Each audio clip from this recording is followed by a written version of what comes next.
Bagaimana mungkin sebuah gerakan tetap bertahan hingga hari ini?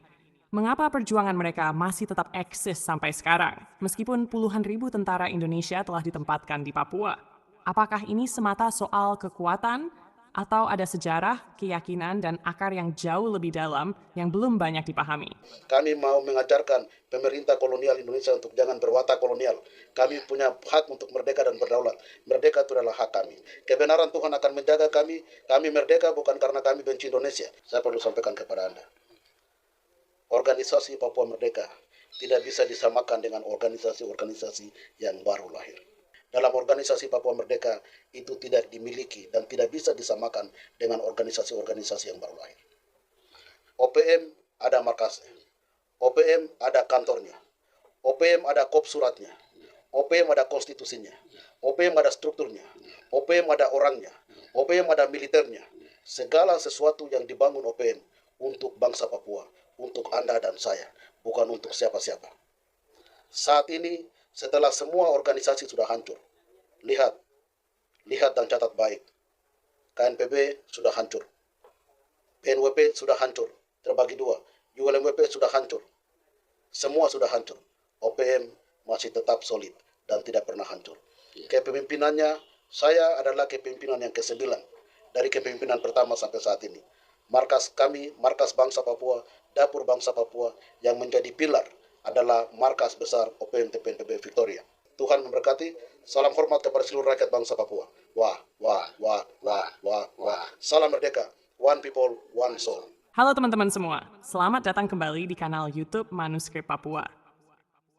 Hari ini kami menampilkan pembahasan mendalam dari Jeffrey Pagawak Bomanak mengenai sebuah titik krusial dalam sejarah perjuangan, yaitu status Mabes OPM TPNPB Victoria. Di tengah dinamika kelompok dan perkembangan situasi politik, Jeffrey Bomanak mengupas mengapa wilayah ini bukan sekadar markas, melainkan tanah ulayat yang disebut diserahkan secara resmi untuk kepentingan perjuangan melalui mandat adat. Dalam pemaparannya, Jeffrey menjelaskan bahwa teritorial Mabes Victoria disebut memiliki dasar hukum adat sejak tanggal 12 Februari tahun 1969. Berdasarkan keputusan suku Menam dan Menangki, wilayah ini dinyatakan diberikan kepada organisasi untuk kepentingan perjuangan Papua. Ia juga menyebut bahwa momen tersebut disaksikan oleh pihak luar. Menurut penjelasannya, Mabes Victoria dipandang sebagai wilayah yang dianggap telah dibebaskan, dan karena itu dinilai perlu dihormati oleh pihak atau kelompok lain. Lebih lanjut, pembahasan ini menegaskan pentingnya menjaga amanah konstitusi yang dideklarasikan pada tanggal 1 Juli tahun 1971. Jeffrey Bomanak menyampaikan bahwa OPM dan TPMPB disebut tetap berjalan dalam satu garis perjuangan yang konsisten. Sosok Saul J. Bomey juga disebut sebagai salah satu figur yang menginspirasi dalam narasi sejarah perjuangan, dengan penekanan bahwa setiap langkah, baik melalui jalur militer maupun diplomasi, harus berpijak pada dasar sejarah dan aturan yang diyakini, bukan pada kepentingan pribadi atau kelompok tanpa arah yang jelas. Pembahasan mengenai status Mabes Victoria ini menjadi pengingat tentang pentingnya memahami dan menelaah kembali sejarah dari berbagai perspektif. Mari berdiskusi secara bijak di kolom komentar. Jangan lupa untuk menyukai, membagikan, dan berlangganan untuk terus mendukung konten-konten sejarah kami. Manuskrip Papua. Syukur bagimu Tuhan, hai tanahku Papua. Baik, bersama saya, seorang manusia langka dalam perjuangan bangsa Papua. Tokoh kunci, guru besar revolusioner perjuangan bangsa Papua, sekaligus merangkap juru bicara Dewan Komando Revolusi, Bapak Saul J. Bomey. Kami sendiri sebagai ketua organisasi Papua Merdeka, kami perlu menyampaikan kepada seluruh rakyat bangsa Papua bahwa ini bukan sebuah pertemuan yang formal, tetapi kami pas bertemu dalam suatu meeting, yang dimana meeting itu difasilitasi oleh pemerintah Papua Nugini ketika ada infiltrasi oleh kelompok oportunis, ya bisa dikatakan juga kelompok milisi atau proksi dari kolonial dan kapitalis, yaitu TRWP dan West Papua Army. Mengapa kami katakan demikian? Kami memiliki sejarah yang cukup panjang dan dokumen yang dapat dibuktikan. Tetapi kami tidak akan bahas itu sekarang ini. Hanya sedikit perlu disampaikan kepada seluruh rakyat bangsa Papua bahwa setelah ada statement keras oleh tokoh-tokoh adat dari dua suku di teritorial markas besar OPM TPNPB Victoria, yaitu suku Manam dan Menangki. Pertemuan itu difasilitasi, pertemuan kemarin pada tanggal 11 April 2026 difasilitasi oleh pemerintah Papua Nugini, dan tokoh adat Menam dan Menangki berdasarkan keputusan yang sudah diambil pada 12 Februari 1969 bahwa tanah teritorial markas besar OPM TPNPB Victoria itu secara resmi diberikan kepada OPM TPNPB untuk dimanfaatkan bagi perjuangan kemerdekaan bangsa Papua. Oleh sebab itu, Jacob Hendrik Bray, Martin Tabu, dan juga Sir Japhet Romkorem, Tuan Saul Jogomai ada di sini, dan semua tokoh-tokoh representatif dari 7 wilayah adat di atas tanah Papua. Mereka datang dan mereka mengambil itu secara resmi berdasarkan nilai-nilai adat dan juga disaksikan oleh representatif PBB untuk Australia dan Pasifik dan juga pemerintah Australia. Dan saat itu dinamakan bahwa Markas Besar Organisasi Papua Merdeka dan Tentara Pembebasan Nasional Papua Barat yang kami sebut Mabes OPM TPNPB. Meeting kemarin telah kami laksanakan dan segala macam argumen yang dinaikkan oleh kelompok TRWP dan West Papua Army oleh Tuan Piso Wenda dan Tuan Peter Tagoni tidak diterima oleh pemerintah Papua Nugini berdasarkan banyak alasan. Pemerintah Papua Nugini memiliki dokumen sejarah perjuangan bangsa Papua oleh intelijen negara, oleh pemerintahan dalam administrasi pemerintah Papua Nugini. Mereka hanya mengakui organisasi Papua Merdeka. Oleh sebab itu, pemerintah Papua Nugini secara tegas telah menyampaikan kepada kelompok oportunis West Papua Army dan TRWP untuk meninggalkan markas Victoria dan dialamatkan kepada Tuan Sem Karoba dan Benny Wenda untuk menghormati independensi organisasi. Artinya bahwa di mana TRPB dan West Papua Army itu dibentuk harus kembali kepada habitatnya. Kalau TRPB dan West Papua Army itu dibentuk di Inggris, maka silakan berorientasi dari Inggris. Kalau dibentuk di Vanuatu, silakan dilakukan dari Vanuatu. Kalau dibentuk di Yako atau Waromo atau juga Blekwara, merupakan kamp pengungsi di Papua Nugini, silakan semua strategi dan taktik dan orientasi politik, militer dan segala macam bisa dilakukan dari sana. Tetapi Mabes OPM TPNPB Victoria adalah markas besar perjuangan bangsa Papua yang sudah dibentuk sejak 12 Februari 69 dan memiliki proklamasi dan konstitusi pada 1 Juli 71. Dan itu merupakan liberated territory yang harus dihormati oleh organisasi-organisasi yang baru lahir.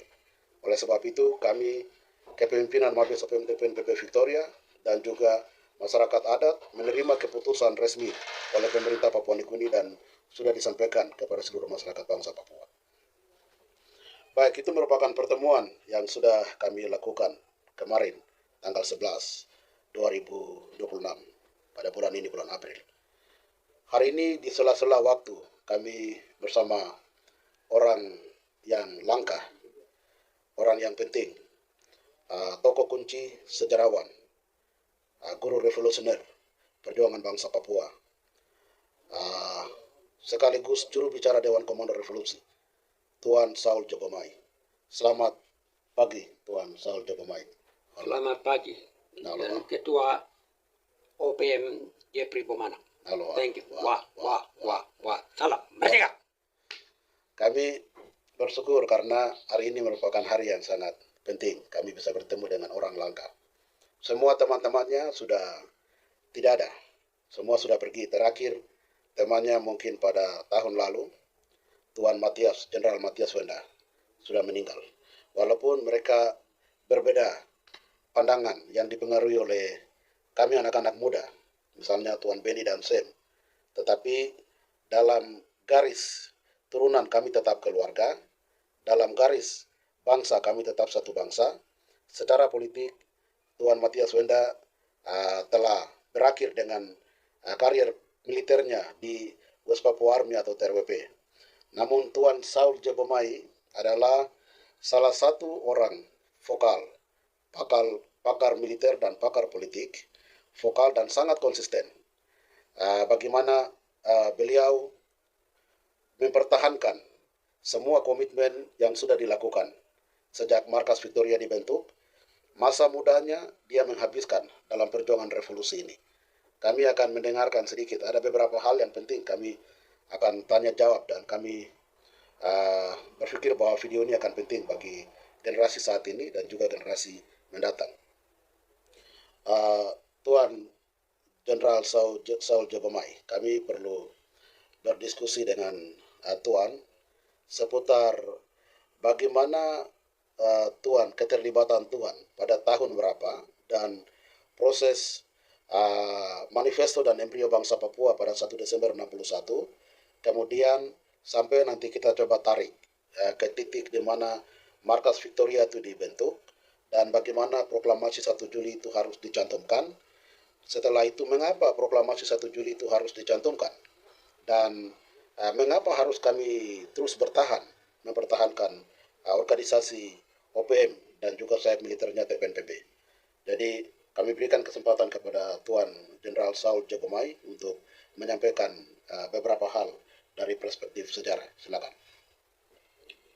Syukur bagimu Tuhan, hai tanahku Papua.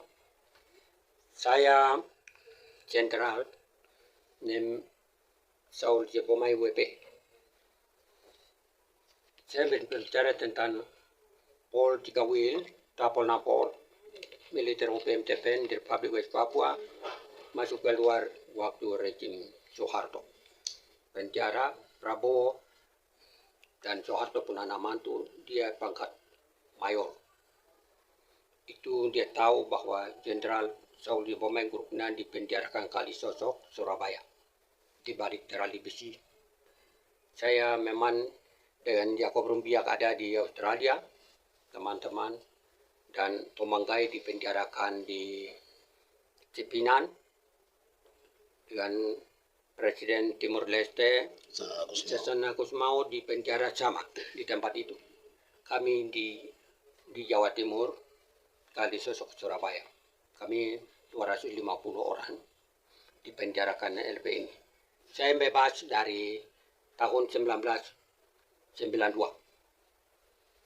Dan teman-teman saya Eliezer Awom seumur hidup penjara, dan Tomangkai dia meninggal di dalam penjara Kirim, dan demo besar-besar, dan Jayapura dan Abepura jadi neraka. Dan sabar, jadi Eliezer Awom itu seumur hidup ya hukuman? Ya, hukuman seumur hidup. Jadi bagaimana sampai terakhir Eliezer Awom masih sampai meninggal di tahanan atau dikeluarkan? Eliezer Awom seumur hidup, dan tesis informasi Presiden Gus Dur Abdurrahman Wahid dibebaskan tahanan politik dengan tanpa syarat. Dapat remisi. Itu dapat remisi tanpa syarat. Tanpa syarat. Dan Kalele dengan Jacob Rumbiak dan Baiki ada di tahanan AB kelas 1. Itu dibebaskan dalam rangkanya diberikan amnesti dan abolisi demi nama baik Republik Indonesia itu sudah dilaksanakan. Bahkan kembalikan nama Papua, izinkan Kongres, instruksi pengibaran bendera 1 Juli 19 dan 98 dan 99 kami kasih naik di depan dulu Nikunyara Jayapura Hollandia. Itu dilaksanakan. Bagaimana itu yang kita bawa hasil dan pengibaran bendera itu diizinkan Kapolda Wenas dan istri saksikan, dan gagasan-gagasan dan segmen politik kasih naik bahwa kami memisahkan diri dari Republik Indonesia. Itu setelah 92 bebas dari Kalisosok? Oh, 92 saya setelah bebas itu saya kembali masuk ke Komando Revolusi Militer UPM TPN. Nah, itu baru saya balas dendamnya. Memang Arso kotak katik sampai 94 saya ditangkap ulang, masuk penjara di Permak kolonial Indonesia, dan militer habis-habisan saya hampir mati. Tapi masih hidup ini. Setelah 65 1996 saya dibebaskan. 25 Desember 96 kasih naik bendera di Freeport, dan orang bilang di Griffer. Dan kami tinggal bermarkas di bawah di kaki gunung di bawah di Freeport. 69. 69. Oke, di Tembagapura. Di Tembagapura. Itu orang lain 25 Desember merayakan. Kami pengibaran bendera, kami korban 5 orang korban, dan kami bubar itu Gradus murid masih ada, saya saksi. Itulah kami kerja. Itu setelah bebas dari 1996. Itulah terjadi 25 Desember 1996 ini. Ini sejarah cukup panjang lebar. Kalau saya bicara untuk di media ini tidak cukup. Kami tahu, kami mengakui bahwa itu cerita terlalu panjang. Terima kasih, Bapak bisa minum air dan tenang saja. Ini Indonesia tidak ada di sini, ini kita doa saja. Jadi jangan terlalu tegang, Bapak. Oke, kita kembali ke titik di mana Bapak setelah di Kalisosok. Tapi Pate kok lupa di mana sebelum ke Kalisosok kan? Kenapa ke Kalisosok? Terus di mana ditangkapnya? Nah, terus waktu itu mulai dari mana, terus dapat tangkap di mana. Jadi Bapak coba kembali sedikit sebelum ke Kalisosok itu. Saya, kita grupnya Kelly Kwadid, Oni Nayan, Dilas Wandi, Daniel Pohoya, dan Saulubi, dan Agus Kosain, dan Ali Topo, dan terus saya Jenderal Saul Jepomain, Latarus Pohoya ada di Lei, dan teman-teman saya ada habis. Kita bagaimana awal keterlibatan anggota 1971. 71 ini menentukan bahwa itulah jawaban dari PPR 69. Karena 69 itu akar masalah bagaimana dana Untia menerapkan kasus polisi 1 Mei 63, lalu dilaksanakan PPR 69 itu sistem one man one vote. Ternyata Indonesia bikin itu kayak musyawarah, Dewan Musyawarah PPR, dan ditentukan dipilih Pro NKRI 1026 orang yang sistem militaristik. Maka kami rakyat dan tidak dapat hak suara. Nah, itu yang maka kami balik dari situ bagaimana pemberontakan OPM pertama dengan kedua 69, lalu jawabannya kembali semua dan kegagalan 1 Desember 61 itu manuver politik ini momen, tapi orang tua tidak diumumkan kesempatan itu. Mereka memilih minta otonomi Belanda terhitung dari 61 sampai 70, 10 tahun untuk persiapan menuju arah ke sana. Saya 1962 menyaksikan bagaimana bendera berkibar dari awal di sekolah SD di Kelila, Bokundini sampai di Piramid. Itu 2 bendera naik, diangkat 2 lagu Aitan Aku Papua dan sebagainya. Itu setelah 61, ya. Mulai ada embrio 1 Desember 61 itu, Bapak sekitar umur mungkin katakanlah umur 7-8 tahun begitu ya. Saya 69 14 tahun. Saya anak PPR, saksi PPR, kunci PPR. John Tujuwale itu juru kimen PPR 69 nyatakan NKRI tetap. Dan saya terjemahkan Tanim Tok Melayu dengan bahasa Lani. Orang tua saya mengisi belangko kosong ini katakan kami dari Sabang sampai Merauke, kami bangsa Indonesia. Itulah tujuh otak dari TNI mereka apa yang katakan di kita isi formulir. Oke. Berarti kalau 69 Bapak 14 tahun, Ya. itu berarti 61 itu Bapak sekitar 8 atau 9 tahun. Jadi masih bisa ingat 8, 9 sampai 10 tahun itu masih bisa menyaksikan, mengingat bagaimana proses bendera dia naik, dan waktu pemerintahan Belanda itu di beberapa titik di kecamatan tua yang disebut seperti Piramid, Kedila, Bokondini, dan beberapa titik di wilayah pegunungan itu Bapak benar-benar menyaksikan bagaimana 2 bendera naik, bendera Belanda dengan bendera Papua Barat ya. Ya. Terus setelah bendera itu naik, apakah lagu kebangsaan itu sudah pernah dinyanyikan atau tidak saat itu? Saya belum, kami di daerah saya di Tagime, di Kabupaten Jayapura, Bali Utara itu belum membuka SD. Dan saya menyaksikan anak SD pertama pembukaan Kelila itu baru kakak-kakak saya Konstanta Bunina, Roti Indepinis, mereka grup-grup ini Jepang, mereka angkat lagu Aitanaku Papua itu mereka grup itu. Saya lahir dan 55, Ya. 55, 1955 itu baru 62, 61 saya sudah memang manusia, tapi belum pakai kotek. Ya, baik. Terima kasih. Kita lanjut dari situ. Jadi kita lanjut setelah itu memang proses embrio dan manifesto suatu negara yang dipersiapkan berdasarkan resolusi 1514 Perserikatan Bangsa-Bangsa. Belanda memiliki tanggung jawab untuk mempersiapkan negara yang disebut dengan West Papua. Dan dalam proses itu mulai dari 61, 62, 63 itu kita tahu dalam sejarah bahwa 1 Mei 63 itu invasi pertama militer. Indonesia bagaimana harus mencaplokkan Papua itu dengan cara menginvasi militer. Oke. Di sela-sela itu mulai proses di mana pemerintah kolonial Indonesia mulai masuk secara militer dan pemerintah Belanda ditekan dalam konspirasi internasional. Entah itu dalam New York Agreement, karena New York Agreement itu kan sudah mulai ada negosiasi mulai dari 61, 62, 63 karena kekayaan Freeport di Papua. Di sela-sela ini keterlibatan Bapak untuk terlibat secara langsung dalam perjuangan bangsa Papua menentang kolonialisme Indonesia itu mulai dari tahun berapa? Saya menyaksikan kalau itu 62, 63 itu Indonesia masuk 1 Mei 63. Bagaimana awal kesalahan dan Presiden John Kennedy dengan Presiden Bung Karno Memorandum Understanding PT Freeport dan 1967 sebelum PPRA 69 kita belum bagian dari Indonesia sudah dilaksanakan itu pelanggaran HAM yang pertama terburuk. Kedua perjanjian New York 15 Agustus tanpa melibatkan orang Papua.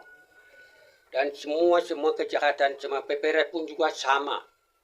Dan perjanjian kontrak PT Freeport pun orang pemilik tanah pun orang Papua tidak melibatkan. Maka kemarin demo itu kita katakan bahwa PT Freeport harus ditutup dan di Papua Merdeka baru kita buka kembali. Ganti ruginya dan sekian tahun mulai sampai dan 6 atau 75 tahun yang mengambil PT Freeport itu terhitung dari 67 sampai 2026 ini boleh bilang 76 atau 77 tahun, maka ganti rugi akan kembali setelah Indonesia dengan Amerika bertanggung jawab karena awal negosiasi kontrak PT Freeport itu. Setelah kontrak PT Freeport itu awal kesalahan dosa pertama. Kedua dengan pangkuan dari pangkuan kolonial Belanda ke UNTEA 1 Oktober 1962. Lalu dari pangkuan dan UNTEA ke Indonesia 1 Mei 63. Ini memang kesalahan dosa ini memang awalnya Amerika bersalah dan karena kekalahan perang Vietnam itu dia takut kepada jangan sampai perang dunia ketiga akan terjadi, maka dan juga dengan mendesak dia punya sekutu Belanda, status politik harus segera serahkan ke UNTEA. UNTEA nanti urus, maka memberikan asimetrasi dan itu yang serahkan ke Indonesia dengan UNTEA. UNTEA tidak membuka kantor dan diplomat di Nibunia tapi tidak jaga di situ, malah dia kembali. Apa yang kira-kira sistem DPPR 69 harus mencuci otak orang tua-tua ini belum pengetahuannya tidak jelas. Maka itu apa yang mereka katakan PPRA itu adalah cacat hukum, cacat moral bagian itu. Baik Bapak, jadi terima kasih untuk pendaparan sampai masuk ke konspirasi internasional terhadap kontrak karya Freeport. Jadi kontrak karya Freeport itu 7 April 1967. Jadi 1967 kan setelah itu 2 tahun terjadi PPRA 69. Sekarang ini kami tahu bahwa sudah terjadi kontrak ekonomi dulu. Jadi Indonesia dengan Amerika, mereka bikin New York Agreement itu pada 15 Agustus 62. Jadi New York Agreement itu sudah dilakukan 15 Agustus 62 tanpa ada keterlibatan satupun orang Papua. Disuruh untuk memberikan masukan juga tidak pernah, apalagi terlibat. Kami orang Papua yang pemilik ahli waris, pemilik bangsa Papua, penghuni bangsa ini, semua teritori West Papua ini tidak pernah dilibatkan dalam 15 Agustus 62, yaitu New York Agreement. Kemudian sampai kontrak karya Freeport pada 7 April 67 tidak pernah dilibatkan lagi. Ya. Kemudian proses PPRA 69 ini yang dilibatkan. Jadi di situ kami semua tahu, generasi ini dan semua kami mengerti bahwa dalam dokumen-dokumen internasional itu sudah jelas bahwa orang Papua hanya diobjekkan. Pemilik negeri ini hanya diobjekkan, dan semua kekayaan alam itu saat ini masih diambil oleh kolonial Indonesia dan juga kapitalis internasional Amerika. Oleh sebab itu perlawanan itu kami masih jalankan dari orang tua orang. Sekarang Bapak coba sedikit masuk jelaskan setelah kontrak karya Freeport itu 67, 69 itu orang Papua dihadirkan dengan dipaksakan dengan harus proses referendum itu, referendum atau PPRA 69 itu harus terjadi. Dalam saksi, sebagai saksi atau terlibat dalam menerjemahkan itu. Terjemahkan dari bahasa Indonesia ke bahasa Langi yang pernah Bapak sampaikan itu, coba ceritakan sedikit. Jadi tentang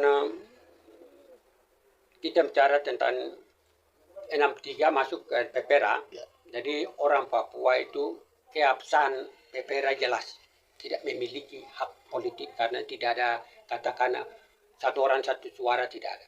Karena ditentukan dipilih itu pro Indonesia, bukan pro Papua Merdeka, tidak. 1026 orang. Orang tua saya membawa Jakarta, maka saya pertama terlibat kalau SD kelas 4. Dan John Tujuwali itu kelas 6 di kampen PPRA 69. Apa yang dikatakan Tanim Tok dengan Melayu dengan Lani, saya katakan bahwa kita turu isi militer, turu isi belangko kosong ini, kami dari Sabang sampai Merauke, kami bangsa Indonesia. Itu yang kami isi. Tidak ada katakan bahwa kampen Papua Merdeka itu tidak ada.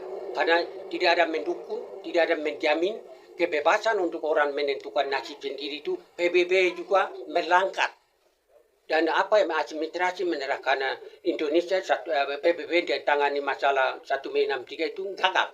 Karena PBB tidak bermukim dengan buka kantor di Gunerat, belum ada 25 itu, tapi hanya taruh saja, dia bubar.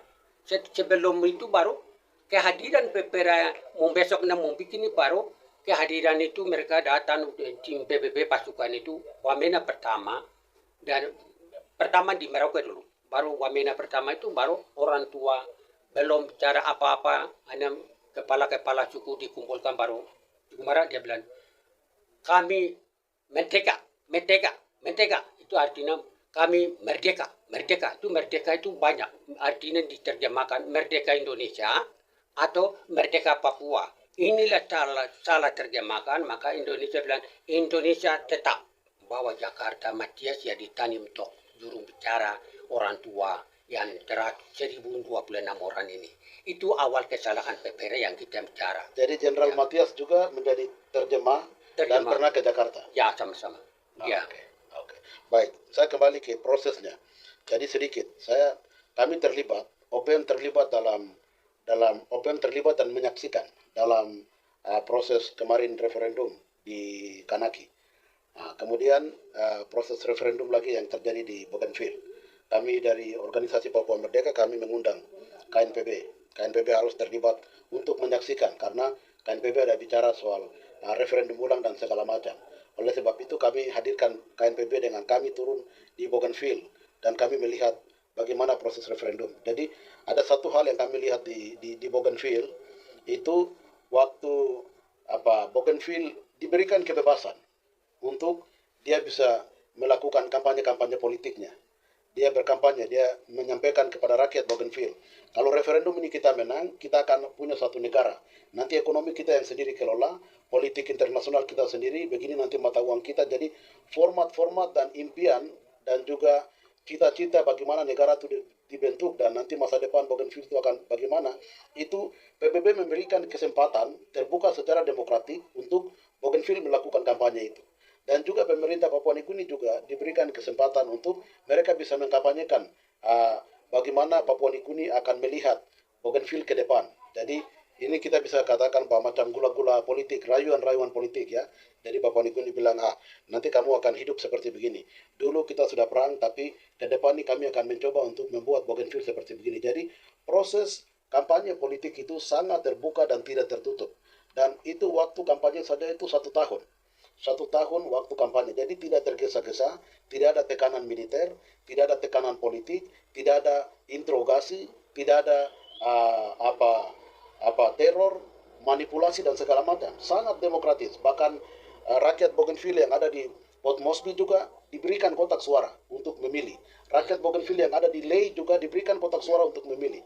Rakyat Bougainville yang ada di Vanimo juga diberikan kotak suara. Jadi dan rakyat Papua Nugini yang ada di beberapa wilayah di Bougainville seperti di Smolbuka, di Arawa, di Pangguna, di Siwai, di Buin, itu semua mereka diberikan kesempatan untuk memilih. Kau bisa memilih Papua Nugini, kau bisa memilih Bougainville. Jadi prosesnya yang kemarin kami saksikan itu sungguh demokratik dan sangat baik. Dan bagaimana dalam proses PPRA 69 itu apa yang terjadi di Papua Barat? Itu kalau saya lihat di tangkut paut tadi Tuan katakan dia Ibu Manak bilang bahwa itu kebebasan jaminan hukumnya jelas. Jadi orang memilih haknya tidak menekan. Kami bicara, saya di sini bicara dengan Juen. Juen itu tidak pernah menjamin hak menentukan nasib sendiri bangsa Papua itu PBB sendiri yang digagalkan. Terbukti bahwa dan kebebasan untuk menyampaikan lisan dan tertulis di muka umum itu dilarang. Publikasi pun dilarang. Siapapun bicara ditangkap, dibunuh. Sampai hari ini nasib mereka di tahanan itu belum pulang keluarga menantikan. Itu PPRA punya akibat, PPRA punya resiko. Karena PBB tidak pernah menjamin kebebasan hak politik orang Papua. PBB itu membawa kegagalan. PBB tanggung jawab masalah. PBB tidak boleh menangkal persoalan Amerika dan Indonesia, Belanda, semua kamu 3-4 negara ini tanggung jawab persoalan konflik yang terjadi PPRA brutal. Tidak kebebasan orang Papua yang menentukan nasib sendiri itu tidak ada. Kami di bawah tekanan. Tidak tahu apa PPRA itu artinya apa. Penentuan pendapat rakyat. Tapi orang Papua tidak terlibat. Apa yang Indonesia lakukan menjelang itu? Apa yang PBB lakukan? Bapak sudah sampaikan bahwa PBB gagal dalam mengkawal proses PPRA 69. PBB gagal dalam membuka corong demokrasi untuk memberikan hak berpolitik, hak bersuara, hak berbicara dan sampai hak memilih. Jadi itu semua ditekan. Tekanan ini yang dilakukan oleh pemerintah kolonial Indonesia itu bentuk-bentuk tekanan yang dilakukan oleh kolonial Indonesia seperti apa? Karena saya masih bertemu lagi dengan beberapa orang tua dulu waktu saya masih SD. Saya pernah mendengarkan bahwa pernah ada diberikan semacam gula-gula, senter, baterai, radio, kemudian ada juga yang biasa bilang bahwa pernah dikirimkan banyak perempuan-perempuan dari Jawa ke beberapa titik di atas tanah Papua untuk semacam memberikan itu rayuan-rayuan kepada orang Papua supaya tidak boleh memilih untuk menjadi tidak boleh memilih Belanda atau merdeka. Jadi proses itu pernah terjadi seperti bagaimana dari perspektif apa yang dilakukan oleh Indonesia? Indonesia bicara soal untuk PPRA itu sistemnya jelas. Sistem Dewan Musyawarah PPRA. Dan ditentukan dan dipilih. Itu yang bahasa bilangnya dan musyawarah. Itu bahasanya. Kalau untuk orang bicara, itu kalau kita kembali ke PBB, tanya PBB itu PBB yang bermasalah. Kebebasan orang diberikan artikel 14-15 itu tidak ada menjamin kebebasan orang Papua hak menentukan nasib sendiri. Bahkan hasil bawa ke Dingkendun Putih pun voting suara pro dan kontra dan di orang katakan di hasil PPRA itu tidak disahkan. Maka mereka bilang take note. Ini hasil propaganda politik, rekayasa dan manipulasi PPRA. Orang Papua tidak terlibat, tidak dapat hak politik. Maka sekarang kalau persoalan PPRA kita gugat secara hukum, itu memang Amerika, Belanda, Indonesia, PBB ini diseret ke pengadilan dan International Court Justice dan hak Belanda. Apakah bisa bertanggung jawab atau tidak? Ini kita tidak tahu menau. Kita dikorban akibat dari PPRA. Maka PPRA punya jawaban hari ini saya bicara Komando Revolusi OPMTP. Lahirkan proklamasi 1 Juli 71 itu jawaban dari PPRA ini. Baik, terima kasih. Bapak pelan-pelan sedikit. Sebelum kita ke sana, pertanyaan saya Bapak belum masuk. Terima kasih untuk penjelasan yang tadi. Pertanyaan saya begini. Praktek teror intimidasi menjelang pelaksanaan PPRA itu pernah dilakukan oleh Indonesia atau tidak? Itu ditangkap, diculik, dibunuh, dipenjara. sampai ancaman tidak orang menakut-nakuti. Apa artinya mimpi merdeka itu digagalkan? Tindakan kebiadaban militer Indonesia dan tindakan Soeharto dan rejim Soeharto dengan rejim Soekarno orang tua melakukan. Jadi apa yang dia karena orang tua, keluarga, famili mereka, tahanan mereka itu menantikan belum pulang. Nanti mereka di mana? Apakah liang kuburan atau tidak? Dan sistem pemberian dilaksanakan kekerasan ini. Jadi kita semua tahu sejarah, banyak sejarah sudah tercatat, sudah ada, yang saat ini juga menjadi tolak ukur bagaimana orang Papua selalu mengatakan bahwa age of free choice itu dalam kata yang antonimnya dikatakan bahwa age of no choice. Jadi penentuan pendapat rakyat itu tidak pernah terjadi bagi rakyat Papua itu secara demokratis. Jadi dalam proses PPR 69 itu dalam catatan-catatan sejarah dan merupakan saksi hidup, yaitu Tuan Jenderal Saul Jabomai sudah menceritakan kepada kami bahwa menjelang PPR 69 itu betul-betul terjadi operasi intelijen, operasi militer, teror, intimidasi, penculikan, dan juga orang-orang yang diambil itu, yang ditangkap, yang sudah mengikuti Indonesia itu diberikan bujukan dengan iming-iming seperti material, seperti barang-barang, senter, baterai, kemudian makanan-makanan kaleng dan segala macam. Orang-orang yang dianggap melawan dan mengerti bagaimana harus proses PPR itu dilaksanakan, satu orang satu suara, semua diculik, ditahan, diintimidasi, bahkan dibunuh. Jadi itu proses yang sangat kejam, di mana disaksikan sendiri oleh Tuan Jenderal Saul Jabomai, dan ini merupakan hal-hal yang menimbulkan implikasi perlawanan di mana orang Papua merasa bahwa tidak dihormati di mata hukum internasional, tidak dihormati di mata demokrasi, tidak dihormati di mata kedamaian, tidak dihormati di mata keadilan dalam mengimplementasikan hukum-hukum internasional. Jadi Bapak, itu seputar proses PPR yang kita lihat. Padahal kalau kita tarik kembali, misalnya saya contoh karena saya lebih banyak tahu tentang proses referendum di mana terjadi di Bougainville. Jadi Bougainville itu setelah 10 tahun perang antara pemerintah Papua Nugini dengan Bougainville, kasusnya sama. Seperti bagaimana orang Papua Barat melihat bahwa Indonesia masuk itu karena kontrak karya Freeport, karena kepentingan ekonomi. Hal yang sama bagi rakyat Bougainville itu bagaimana rakyat Bougainville mereka menolak kontrak negosiasi di Pangguna. Seperti di Freeport itu mereka di Bougainville itu di Pangguna. Itu dikuasai oleh Rio Tinto dari Australia, dari BCL, kemudian dijalankan oleh pemerintah Papua Nugini dan tidak diberikan kesempatan sedikit pun kepada rakyat Bougainville untuk harus kerja di dalam posisi-posisi penting dalam operasi pertambangan di Pangguna.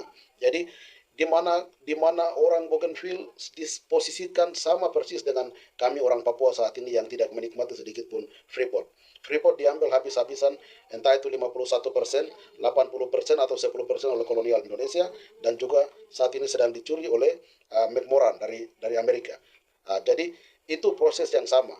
Namun kita tarik kembali dalam sebelum referendum bagi rakyat Bougainville itu, setelah Bougainville mereka perang, ada satu peristiwa yang penting yang disebut dengan peace agreement. Ada negosiasi hasil daripada perang, hasil daripada tuntutan rakyat untuk bagaimana mereka menentukan nasib sendiri. Itu mereka bikin sebuah kontrak yang terjadi di New Zealand pada 2001. 2001 persis waktu itu rakyat Papua diberikan otonomi khusus. Rakyat Papua diberikan otonomi khusus, saat itu juga terjadi kontrak perdamaian antara PNG dengan BRA di New Zealand. Dalam kontrak perjanjian itu ada butir yang dimasukkan merupakan tuntutan rakyat Bougainville, yaitu butir referendum, selain daripada weapon disposal atau yang disebut dengan peletakan senjata. Jadi itu dilakukan, disaksikan dan difasilitasi oleh mediator internasional.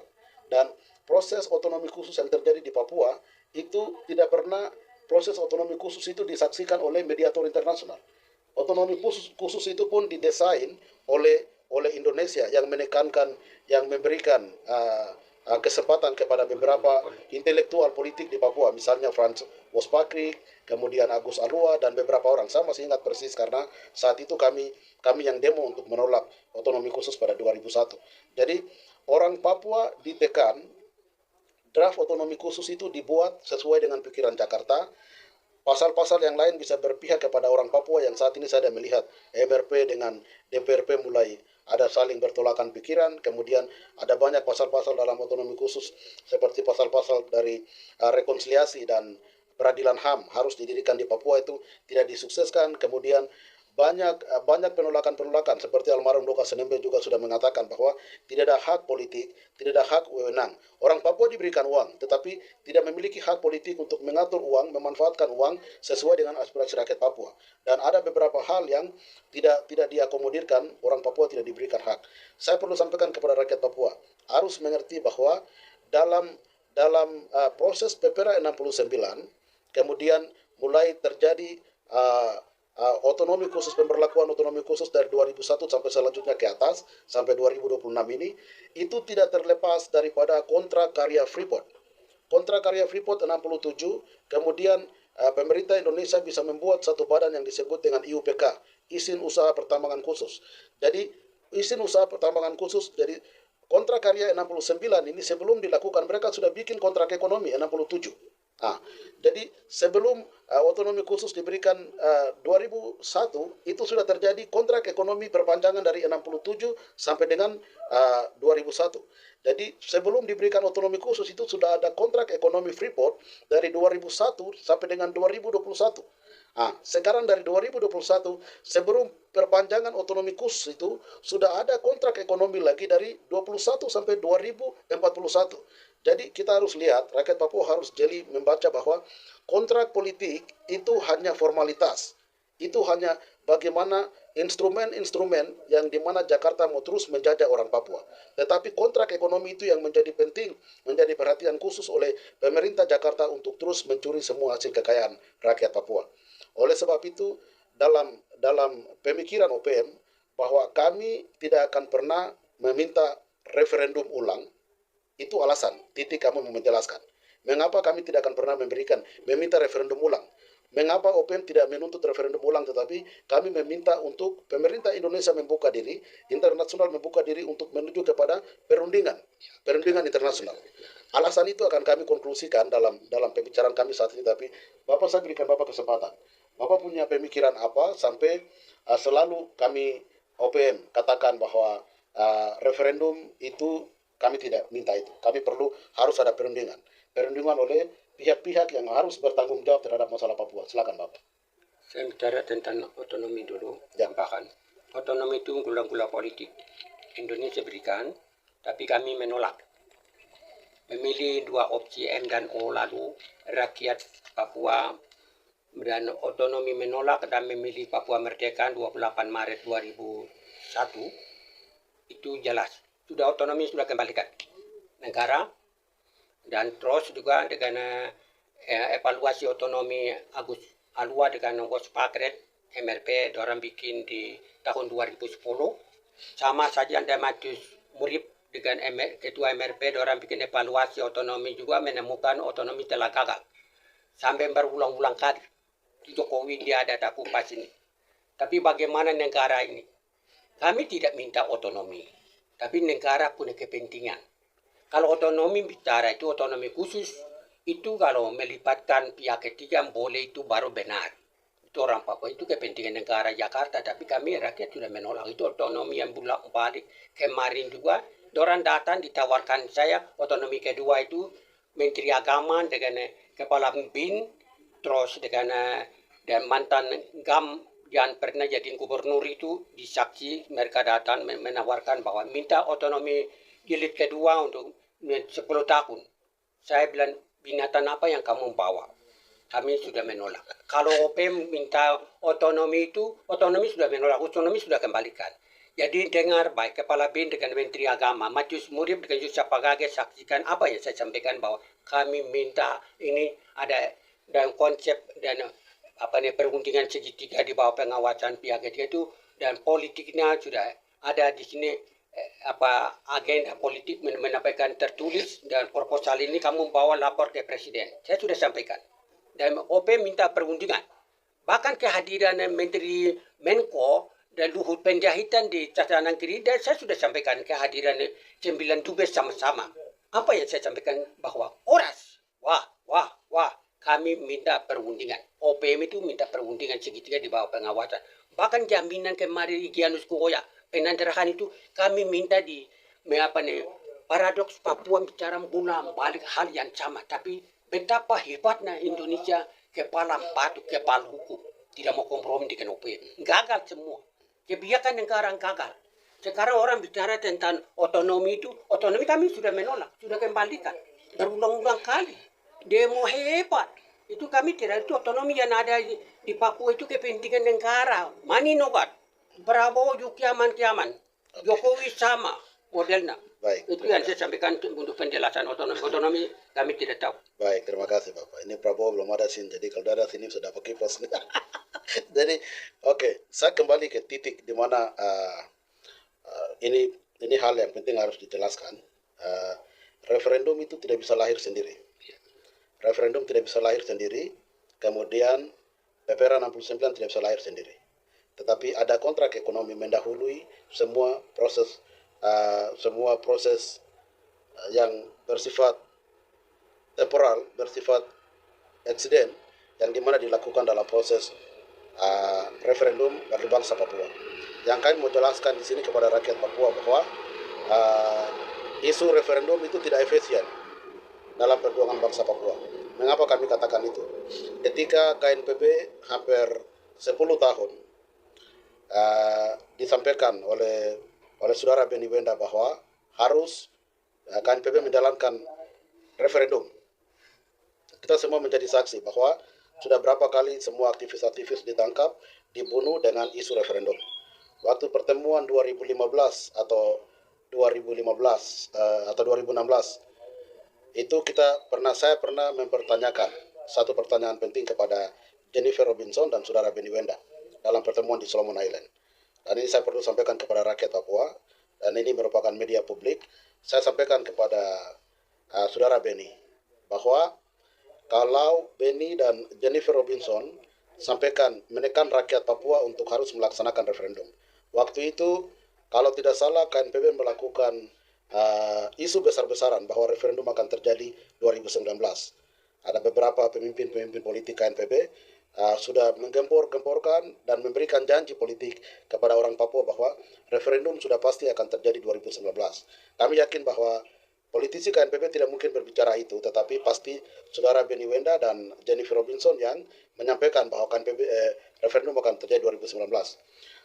Oleh sebab di mana rakyat Papua terjerumus dalam isu referendum dan terlalu banyak pengorbanan, penangkapan, penculikan, pembunuhan terhadap aktivis, terus sumbangan-sumbangan liar untuk bagaimana menyukseskan referendum menjelang dari 2014, 15, 16, 17 sampai dengan 19.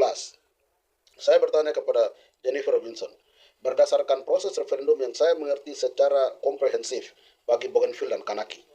Kanaki tidak bisa melaksanakan referendum kalau tidak pernah ada Naumea Accord. Kanaki lakukan Naumea Accord pada 1982 setelah perang di mana terjadi di Kanak, dan rakyat Kanak melakukan keputusan untuk referendum itu harus terjadi 3 kali, itu dalam Naumea Accord. Dalam Naumea Accord itu hitam di atas putih yang difasilitasi oleh PBB yang harus dilaksanakan 3 kali referendum. Dan itu dilaksanakan karena momentum politik menciptakan jaminan politik untuk terjadi referendum. Itu hitam di atas putih. Oke, Bougainville 2001 itu yang disebut dengan Peace Agreement di New Zealand setelah Biare dengan PNG 10 tahun perang. Dan 2001 mereka melakukan penandatanganan perdamaian antara PNG dan Bougainville, dan referendum itu dimasukkan dalam hitam di atas putih yang terjadi di New Zealand. Itu disaksikan dimediasi oleh Perserikatan Bangsa-Bangsa. Itu proses yang formal. Dan waktu KNPB ditekan atau disampaikan oleh Jennifer Robinson dan juga Beni Wenda bahwa harus isukan referendum. Saya bertanya di Solomon Island kepada saudara Beni Wenda dan Jennifer Robinson. Saya mengatakan begini, bahwa mana jaminan politik yang saat ini Beni sampaikan bahwa 2019 itu nanti akan terjadi referendum. Hal yang sama saya sampaikan kepada Jennifer Robinson. Jawaban yang saya terima waktu itu bahwa kami tidak bisa membuka celah dalam di sini. Saya bilang proses referendum itu bukan hal yang rahasia. itu akan terjadi secara terang. Itu hasil daripada sebuah movement dan negosiasi itu akan terjadi. Dalam proses negosiasi itu PBB akan memediasi rakyat Papua sebagai pemilik soal, PBB sebagai wasit, dan juga Indonesia sebagai pembuat soal untuk kita menuju kepada win-win solution. Dalam negosiasi itu akan lahir hitam di atas putih sebuah agreement, dan kalau rakyat Papua minta referendum, di situ akan tercatat hitam di atas putih. Dan itu belum pernah ada. Kalau Jennifer Robinson dengan Benny Wenda untuk menekan rakyat Papua bicara referendum, mana hitam di atas putih, itu yang pernah saya sampaikan. Saya pikir kalau Victoria Emo lihat proses ini, Victoria Emo pernah ada di Solomon Island, saya pernah bicara sama mereka bahwa jangan memberikan janji bahwa referendum akan terjadi 2019, sementara belum ada kontrak politik hitam di atas putih yang PBB sendiri menjadi mediator untuk pelaksanaan referendum di atas tanah Papua. Dan ternyata apa yang kami sampaikan itu semua benar-benar terjadi. Bahwa 2019 bagaimana janji-janji politik yang disampaikan oleh saudara Benny Wenda dan KNPB itu tidak terjadi. Saya mau masuk sedikit. Mengapa OPM kami menolak referendum? Alasan pertama adalah alasan politik. Bahwa proses PPRA 69 itu proses di mana belum pernah ada satu kontrak politik yang mengizinkan orang Papua untuk terlibat dalam proses demokrasi yang disebut penentuan pendapat rakyat. Belum pernah ada satu tanda tangan. Waktu proses Bougainville mereka merdeka itu Ismail Dorwama yang saat ini menjadi presiden, dia yang tanda tangan bahwa referendum untuk rakyat Bougainville. Oleh sebab itu, berdasarkan hitam di atas putih, rakyat Bougainville mereka melakukan referendum dan hasil daripada referendum itu 97,9% rakyat Bougainville minta merdeka. Proses internasional setelah referendum itu disebut dengan ratifikasi. Ratifikasi nanti pada bulan Juni ini, 2 bulan ke depan, Parlemen Papua Nugini akan membuka proses ratifikasi di Parlemen. Parlemen Papua Nugini akan bicara proses persiapan untuk kemerdekaan Bougainville, apa-apa yang sudah dilakukan oleh Parlemen Papua Nugini, pemerintah Papua Nugini. Dari proses ratifikasi itu akan menuju kepada kemerdekaan bagi rakyat Bougainville setelah 1 September 2027. Jadi proses itu untuk referendum itu proses tidak secara diam-diam, tidak secara sembunyi-sembunyi. Kalau kita lihat proses di Papua Barat, New York Agreement 15 Agustus 62 itu tidak pernah melibatkan orang Papua. Kemudian kontrak karya Freeport 7 April 67 itu tidak pernah melibatkan orang Papua. Kemudian proses PPRA 69 itu dalam tekanan militer. Kemudian pemberian otonomi khusus, draft dari otonomi khusus dalam proses sampai outputnya dari proses otonomi khusus, pendraftan undang-undang otonomi khusus itu belum pernah menarik semua apa yang rakyat Papua menginginkan. Oleh sebab itu, otonomi khusus di Papua biasa kami katakan bahwa itu otonomi kasus. Dalam undang-undang itu akan melahirkan satu kasus ke kasus-kasus yang lain. Nah, itu yang saat ini sedang terjadi. Oleh sebab itu, isu referendum bagi organisasi Papua Merdeka dan Tentara Pembebasan Nasional Papua Barat, kami tetap pada prinsip politik bahwa manifesto itu sudah lahir pada 1 Desember 61. Proses referendum 69 yang PPRA 69 yang dilakukan sepihak tidak melibatkan orang Papua, itu merupakan proses curang. Oleh sebab itu, 1 Juli proklamasi itu harus dilahirkan. Dan kolonial Indonesia yang ada di atas tanah Papua dengan invasi militer itu harus dihadapi dengan militer. Oleh sebab itu, konstitusi ini dilahirkan 1 Juli 71. Dalam konstitusi itu 26 Maret 1976 itu harus melahirkan militer yang disebut dengan Tentara Pembebasan Nasional Papua Barat. Jadi TPN itu dilahirkan untuk mengusir TPNPB. Militer melawan militer, politik melawan politik, diplomat melawan diplomat. Kami organisasi Papua Merdeka kami menyatakan bahwa harus melakukan perundingan. Perundingan adalah jalan solusi untuk perjuangan bangsa Papua karena kami harus berunding dengan pemerintah Indonesia untuk kembali membuka semua latar belakang sejarah. Semua penipuan-penipuan yang terjadi ini harus ada pihak yang memfasilitasi, yang memediasi rakyat bangsa Papua, organisasi Papua Merdeka, dan juga organisasi-organisasi politik yang lain bersama pemerintah kolonial Indonesia untuk menuju kepada sebuah perundingan untuk mencari solusi perjuangan bangsa Papua. Kami tidak bisa minta referendum kembali, referendum ulang, sementara kami belum tahu apa mekanisme referendum dan belum pernah ada sebuah kesepakatan hitam di atas putih melalui formula yang diciptakan secara militer atau politik. Jadi itu sedikit yang perlu kami sampaikan untuk dimengerti oleh seluruh rakyat Papua. Mungkin menyangkut hal itu bisa disampaikan sedikit oleh Tuan Jenderal Saljo Bamai. Silakan. soal utara Pepera Ulan buat Indonesia kedua kali di tanah Papua Barat ini, kami larang segala isinya. Karena akibat dari Pepera ini jadi pelanggaran HAM yang terburuk, termahal, ternilai, tertinggi di mata rakyat dunia hari ini. Itu akibat Pepera. Akibat Pepera juga OPM hari ini angkat senjata melawan kolonial Indonesia dan kapitalisme dunia. Itu dengar baik. Bahkan akibat dari Pepera itu, sikap Komando Revolusi Militer OPM TPN diprotes dan menolak sistem Pepera 1969, lalu diumumkan proklamasi 1 Juli 1971 National Day Papua and Full. Yes.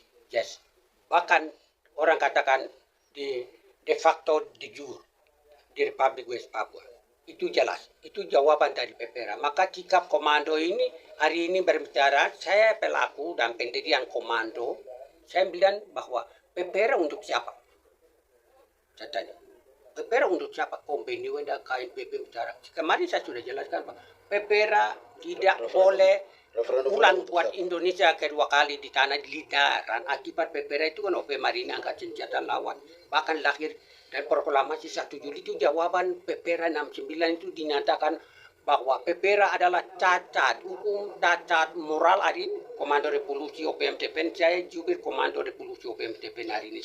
Itu jelas. Saya tambahkan itu prinsip komando. Saya tambahkan sedikit secara politik. Terima kasih Pak Tuan telah menyampaikan mengapa harus kami tidak melaksanakan Pepera. Ada konsekuensi buruk yang kami perlu sampaikan bagi rakyat Papua, bahwa dalam hukum dan perspektif internasional, referendum itu merupakan final. Itu final. Memang itu salah satu solusi yang kadang disampaikan oleh Perserikatan Bangsa-Bangsa. Tetapi secara politik bagi internal pelaksanaan referendum bagi suatu wilayah itu merupakan final. Kalau referendum itu hasil tidak membuahkan, tidak dimenangkan oleh salah satu entitas atau suatu bangsa dalam pelaksanaannya, itu nanti konsekuensinya sangat buruk. Itu perlu kami sampaikan. Dan coba kita lihat kembali dalam beberapa kali referendum, misalnya saya selalu contohkan di Kanaki dengan Bougainville, karena Kanaki dengan Bougainville mereka orang Melanesia, dan kalaupun orang Papua minta referendum dan itu terjadi, untuk saat ini kami akan kalah total. Mengapa kami akan kalah total? Karena dalam proses referendum di Kanaki kemarin dengan di Bougainville, itu imigran orang luar yang tinggal di Bougainville, orang luar yang tinggal di Kanak, lebih dari batasnya 8 tahun. 8 tahun orang itu ada di Bougainville atau di Kanak, itu punya hak untuk memilih. Nah, sekarang kita lihat berapa jumlah populasi kita di Papua. Jumlah populasi kita di Papua kurang lebih 2 juta atau 1 juta lebih itu orang asli Papua. Nah, kita yang sekarang sudah bercampuran darah. Kemudian itu sudah berapa jumlahnya? Mungkin 1 juta atau lebih. Nah, sekarang orang luar yang hidup di Papua yang lebih dari 8 tahun. Orang luar yang hidup di Papua yang lebih dari 8 tahun, itu mungkin sudah jumlahnya sudah 2 juta lebih. Saya yakin, dengan seyakin-yakinnya, bahwa saat ini pemerintah kolonial Indonesia, mereka bikin seakan-akan mereka malas referendum. Sementara mereka sedang melakukan sistematis genocide. Mereka sedang membunuh orang Papua pelan-pelan dengan semua cara. Setelah mereka sudah melihat bahwa jumlah orang Papua sudah sangat kurang dari jumlah populasi yang ada di Papua, misalnya dia kurang 30% atau 40-50%. Saya yakin saat itu Indonesia yang justru nanti bicara bahwa kita ke referendum. Karena Indonesia sudah tahu jawabannya. Referendum dia akan menang yang kedua kali setelah proses Pepera 69. Jadi Indonesia tahu bahwa dari semua proses referendum ulang yang terjadi di beberapa negara, itu 6 tahun orang luar yang hidup di Papua, 6 tahun orang Indonesia berapa yang hidup di Papua, dalam KTP-nya bisa saja dimanipulasi, atau dalam KTP-nya bisa dibilang bahwa dia lebih daripada 8 tahun, itu mereka punya hak untuk memilih. Sementara jumlah orang Papua asli itu bisa menurun. Nah, proses referendum di Kanaki, saudara-saudara bisa lihat. Referendum ketiga sekarang, Kanaki sudah mulai menggugat referendum ketiga itu, bahwa ada banyak manipulasi dalam ID yang dilakukan, ada banyak manipulasi dalam pemerintah Prancis mencetak kartu-kartu KTP-KTP baru yang tipu dengan umur-umur tipu dan mereka memenangkan referendum yang ketiga. Ini memiliki peluang besar bagi Indonesia akan lakukan di Papua Barat, bahwa populasi kita menurun. Orang Jawa yang hidup di Papua itu sudah lebih daripada 8 tahun, itu sudah berapa juta lebih. Itu sudah otomatis bahwa kami akan kalah. Kalau kami kalah, konsekuensinya apa? Ketika kami kalah referendum, konsekuensinya sangat buruk. Semua dunia akan mengakui hasil referendum itu dan mereka tidak akan pernah mendengarkan aspirasi kita untuk merdeka. Karena mereka akan bilang bahwa kamu sudah memilih, pilihan politik Anda sudah diwujudkan dalam proses referendum 69. Dan proses referendum 69 itu sudah dimenangkan oleh Indonesia. Ini sama seperti Persija lawan Persipura dalam penalti terakhir.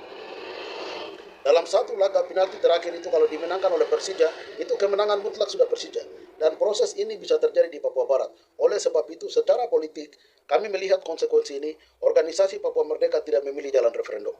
Referendum itu berbahaya secara politik, berbahaya secara militer, berbahaya dalam hukum internasional bagi orang Papua.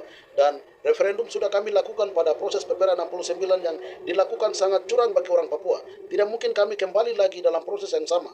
Referendum itu ilegal terjadi di atas tanah Papua dalam proses PPRA 69. Oleh sebab itu, ini hanya sekedar penjelasan untuk dimengerti oleh seluruh organisasi-organisasi dalam negeri. Mungkin dalam hal ini bisa ditambahkan sebelum kita ke topik yang lain. Silakan. Jadi begini, kalau orang bicara PPRA ulang buat Indonesia kedua kali itu pro Indonesia. Ya. Saya prinsipnya saya pemegang komando. Komando yang hari ini melawan negaranya akibat PPRA. Terus lahir proklamasi 1 Juli itu jawaban PPRA 69. Hari ini ada komando. Kalau ada orang bicara PPRA ulang kedua kali, wah itu kamu bagian dari Indonesia. OPM tidak ada kompromi PPRA. Jawaban PPRA-nya sudah lahir 1971 itu sudah proklamasi 9 Kodak hari ini. Komando itu jelas. Maka tidak boleh pikiran negatifnya minta putar balik, minta PPRA ulang. Untuk apa itu tanah? Tanah siapa jadi kamu untuk bikin untuk kedua kali? Itu stop. Itu yang saya sampaikan. Kedua, untuk soal bicara untuk Bougainville dengan Kanaki itu contoh saja. Ya. Dan gambaran itu orang Jawa itu mulai dari terhitung dari 62 Indonesia dan 63 Indonesia masuk. 63 Indonesia masuk terhitung sampai sekarang kita nilai dari 2026. Dan 63 sampai 26 ini dan 65 tahun. 65 tahun. Betapa hebat nang goblok kamu untuk minta referendum ulang buat Indonesia kedua kali. Komando revolusi OPM TPN tidak pernah kompromi bahasa itu. Hanya untuk OPM berbicara itu untuk win-win solusi dan perundingan segitiga di bawah pengawasan pihak ketiga itu pelaku utama dengar. Amerika Serikat pelaku kedua kolonial Indonesia, pelaku ketiga kolonial Belanda, pelaku keempat UN. Dan pihak korban pemimpin OPM TPN yang tunggal selain Norway. Itu dengar. Itu yang saya bicara. Kalau Jeffrey dia bicara, kalau grupnya sama dengan KNPP dia minta PPRA ulang, ya tadi kali bagian tanggal lahir itu tidak akan jadi jadi masyarakat KNPP dan pos moral ingat. Saya orang tua pelaku. Pendirian komando dan jawaban PPRA akibatnya hari ini saya angkat senjata melawan kolonial Indonesia dan kapitalisme dunia. Kalau mau ulang PPRA, saya minta berani ditangkap Amerika dan Belanda, Indonesia, PBB ini diseret ke pengadilan ICJ, International Court of Justice. Tidak berani. Ini kanibal dunia ini. Hari ini kamu lihat, Israel dengan Amerika diserang Iran habis-habisan. Besok kalau Amerika dengan di Israel menang, soal pemain membuka diplomat OPM di Israel. Nah, Amerika mendesak, Amerika dengan Indonesia penerakan Papua tanpa syarat. Ya, Pri West Papua, Pri Aceh, Pri Maluku laksanakan ini yang benar. Yes, komande. Baik, Bapak. Kita sudah terlalu bertahan lama dengan waktu kita sudah 1 jam lebih, bertahan lama di titik antara manifesto 61 kemudian pelaksanaan PPRA kontrak karya Freeport. Saya pikir bagian itu sudah kita bahas. Mari saya mau bawa Bapak kembali jalan-jalan ingat masa lalu dulu. Bapak tenang sambil bisa minum air sedikit. Jangan terlalu tegang. Kurang darah. Freedom West Papua. Thank you. Jadi- Wah. Bapak harus tahu ini sangat penting. Bapak sebagai guru besar, tokoh politik, pakar militer, dan jenderal, termasuk juru bicara. Bapak punya title ini terlalu banyak. Jadi karena Pelaku sih. Bapak memang punya title harus banyak karena Bapak orang pelaku. Jadi begini Bapak, kita kembali sedikit ke bagaimana markas Victoria itu dibangun. Jadi Bapak coba cerita sedikit. Waktu Bapak terlibat dan semua Bapak punya teman-teman, pemimpin-pemimpin waktu itu seperti Prai, Rum Korem, terus siapa lagi? Martin Tabu. Mereka suruh pakai Yoweni. Saya pernah lihat salah satu foto. Waktu itu Bapak masih terlalu muda, baru tinggi, kurus tinggi sekali. Orang bilang di beberapa orang-orang tua yang saya ketemu, mereka bilang, Saul kalau dia mau jalan itu, kita 5 langkah dan 1 langkah. Gitu.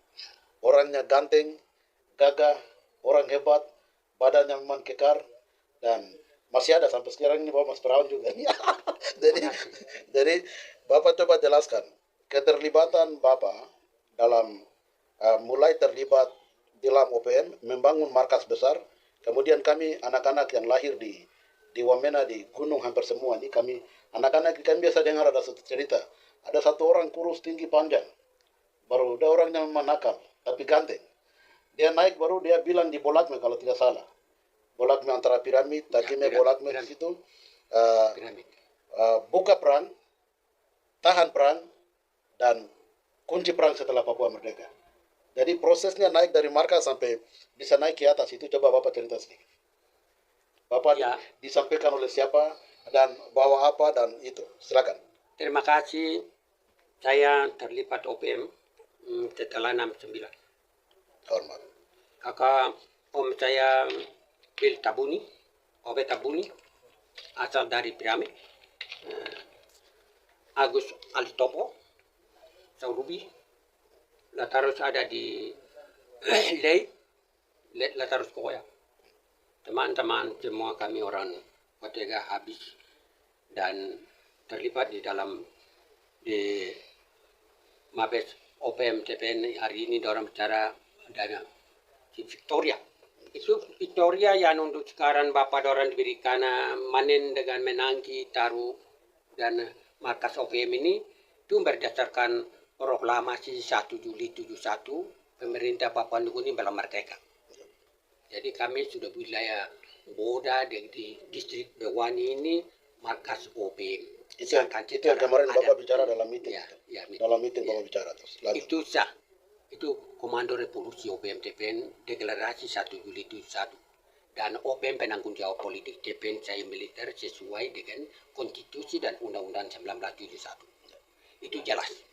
Dan Presiden Cecen Rumkorem dan Ketua dan Parlemen dan Senat ya Prai, Martin Tabu, Jakob Prai, Martin Tabu dan Pilemon Jersito dan Troy Yoweni dan banyak teman-teman saya habis tidak bisa disebutkan, dan Bapak Sandra Boy dengan dan terus dengan Jordan Pieger kami sudah dimakamkan, mereka berikan tanah dan tanah revolusi OPM TPN ditaruh tanah Ailes dan Pilage di Joko Ciau distrik di Bewani, provinsi Sandaun.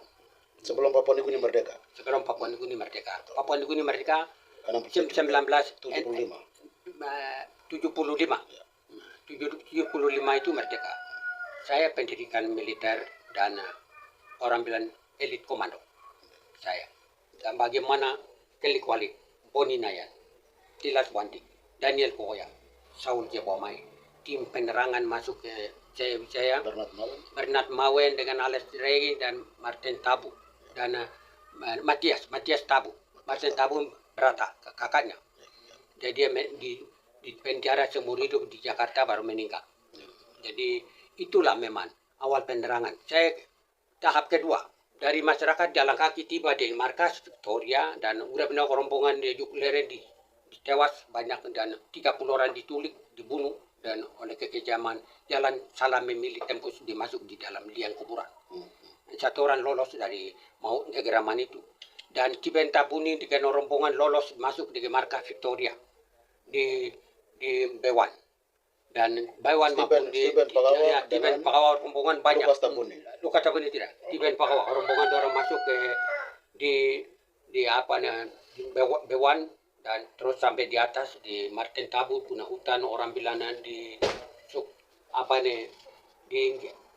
di Obruk Waris Cenggi.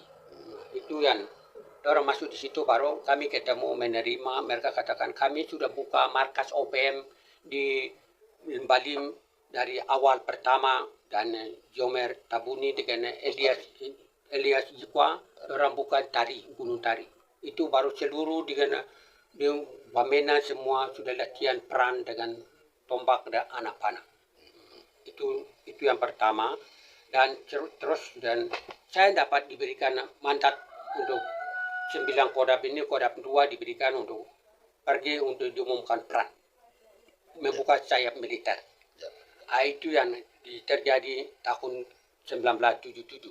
Maka saya menjelaskan berdasarkan dan maklumat perang dikeluarkan itu konstitusi 1 Juli 1971. Hari ini masih ada sekarang bergerak. Bukan dan jual WPNA, bukan WPNA, bukan Ami West Papua atau bagian federasi, no.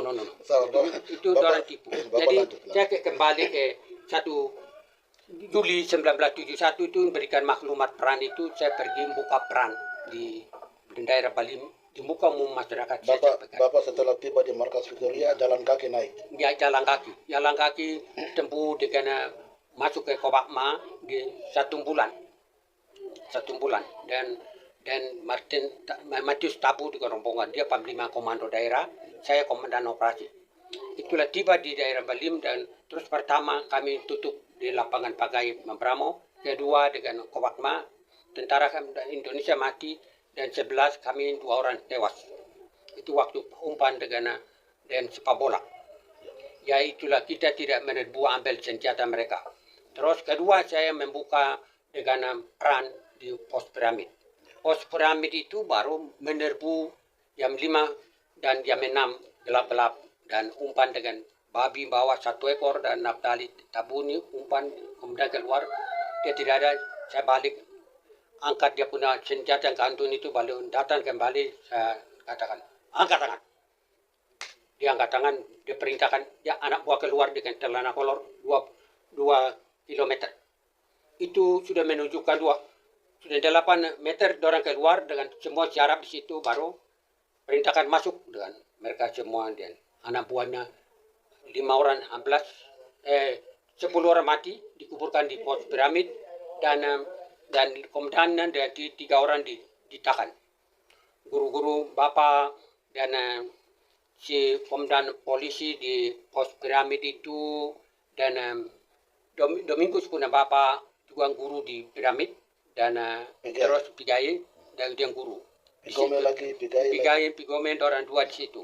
Terus terjadi dan 77 ini saya paginya kita sudah rebut senjata ya 6 pucuk dan terus saya diumumkan kepada di muka rakyat Balim bahwa TNI lawan rakyat dengan anak panah tombak ini saya diumumkan kepada rakyat bahwa buka perang. Tahan perang, kunci perang. Jadi artinya saya sudah buka perang tahun 77 kodam 2 saya dan tahan perang hari ini komando yang ada 9 kodam dan kunci perang itu belum ada pengakuan pihak ketiga. Itulah memang bahasa saya hari ini saya tanggung jawab masalah ini di pengadilan kemudian hari. Pengorbanan 65 pemberontakan OP pertama Periaum dengan Mandat Chan, 69 Karel Gobai, dan 71 hari ini saya ada. Dan 69 itu akibat dari PPR itu jawaban hari ini. Ingat baik, itu komando ini dinyatakan PPR adalah cacat, hukum cacat moral. Sikap komando revolusi OPMTP ini jelas. Siapa yang ada mengkorong-korong memutarbalikkan komando ini berarti kamu bagian dari kerja BIN dan Vice Intelijen Negara RI titik. Itu yang saya selalu bicara barang ini. Barang suatu kenyataan. besok kalau orang bicara pemerintahan transisi, ya saya proses ke pengadilannya saya bicara soal penanggung jawab masalah. Apa yang terjadi? Maka kita bicara untuk sekarang parlemen dan senat. Ini jelas, komandonya jelas. Siapapun ada beni wenda kau dengar baik. Dan Sem Karobadan, terus Jona Anari, Oto Mote, terus dengan Cibis Sabom, kau putar balik persoalan ini kamu dengar baik. Kamu kalau mengkorong-korong dan seperti ini, saya nilai kamu tuh cap. Saya katakan kamu bagian dari Indonesia, kerja-kerja dari makan di situ. Double spy. Misalnya, itu yang saya sampaikan. Okay. Salam one people, one soul, di Republic West Papua. Thank you. Wah, salam merdeka. Bapak jangan terlalu tegang, minum air lagi. Tondo minum air putih saja. Jadi, Bapak luar biasa. Artinya, bagaimana tongkat sejarah dan api revolusi itu harus dipertahankan untuk mengimplementasikan amanah konstitusi 1 Juli. Militer harus mempertahankan sebagai pagar negara, menentang militer kolonial Indonesia di Papua Barat. Diplomasi politik yang dilakukan oleh OPM itu luar biasa ke tingkat internasional. Nanti kami akan jelaskan dalam konklusi dari topik ini. Kemudian secara politik, Seth Japhet Rumkorem dan Jacob Hendrik Prai, Martin Tabu, mereka mundur di markas Victoria mengambil komando. Kami tahu dan sejarah tercatat dengan rapi bahwa setelah 1 Desember 61 dan mulai terjadi invasi militer pada 1 Mei 63, di situ sudah terjadi operasi militer yang sungguh luar biasa. Semua anggota-anggota Dewan Nigunirat itu dikejar satu persatu. Operasi intelijen luar biasa. Saya bertemu dengan 5 anggota Dewan Nigunirat. Yang lain saya ketemu di Papua Nugini, yang lain saya ketemu di Belanda. Mereka menyampaikan bahwa ada satu kesan saja, bahwa semua anggota-anggota NGR yang saya ketemu 5, yang lain sudah meninggal. Yang saya ketemu 5, mereka berterima kasih kepada Seth Japhet Rumkorem dan Jacob Hendrik Prai yang mampu membuat markas Victoria dan mampu menyelamatkan manifesto dan embrio 1 Desember itu. Ingat baik generasi muda. Selalu kami katakan bahwa tanpa 1 Desember, 1 Juli tidak mungkin terjadi. Kalau tidak ada 1 Desember, tidak mungkin ada 1 Juli. Jadi jangan ada generasi saat ini yang masih ingusan mau bedakan antara 1 Desember dengan 1 Juli. Catat itu baik.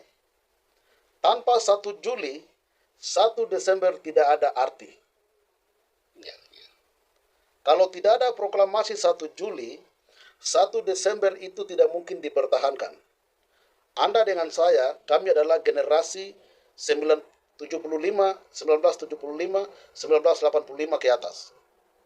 Proses penculikan, proses manipulasi, konspirasi internasional yang pernah terjadi itu belum pernah kami rasakan. Kau yang baru lahir, saya yang baru lahir, jangan pernah menentang proses proklamasi 1 Juli 71. Kau belum pernah angkat senjata. Kau belum pernah mandi darah.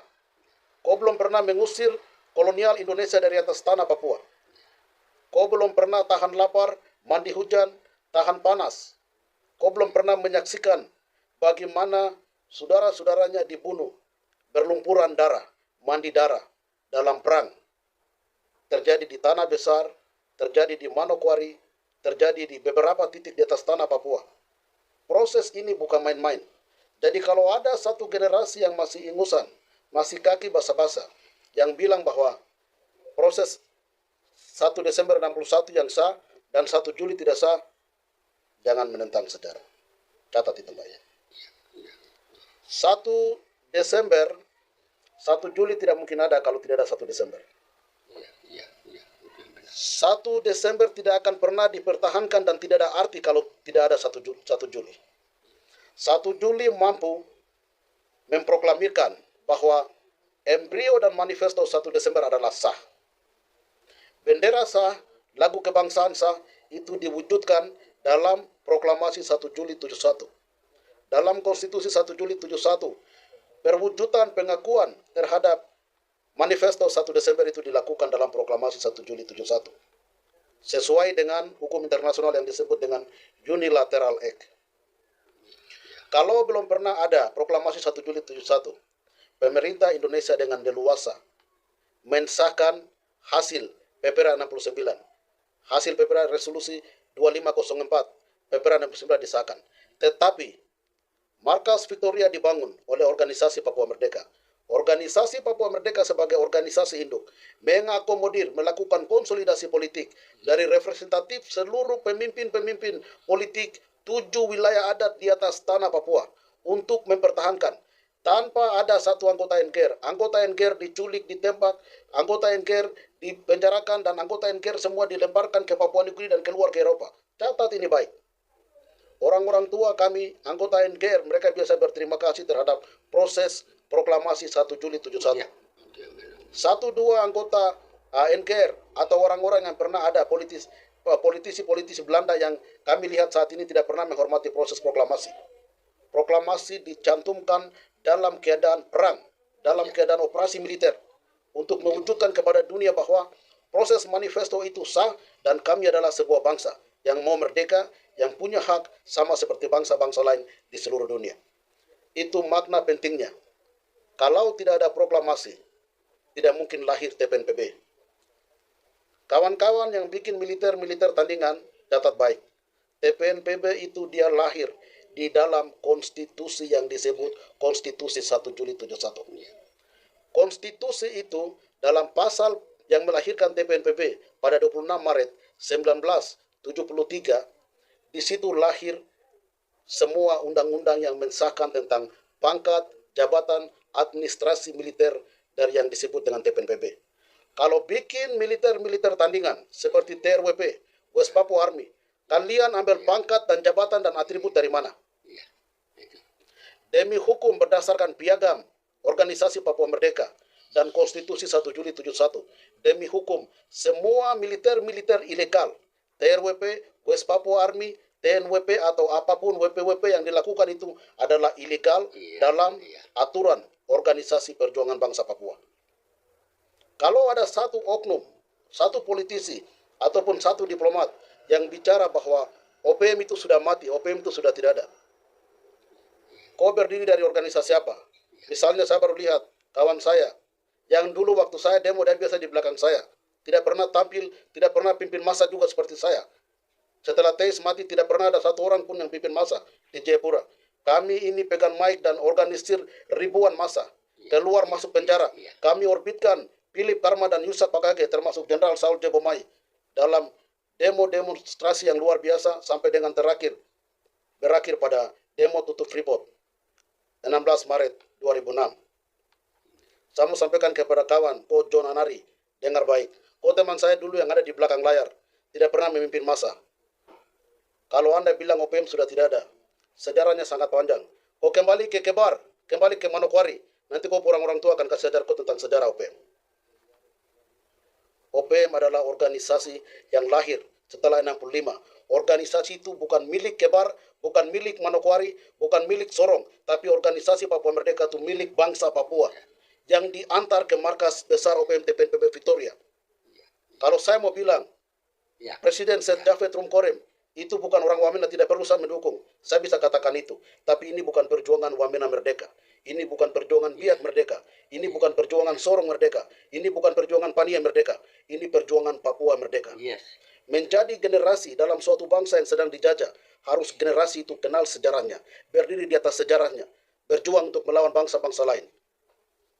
Ketika kita tidak mempertahankan sejarah kita, bangsa lain akan memanipulasi sejarah kita karena sejarah itu kekuatan yang dimana sedang didikte, dimanipulasi oleh bangsa-bangsa lain untuk membunuh sejarah kita dan mereka akan memusnahkan kita.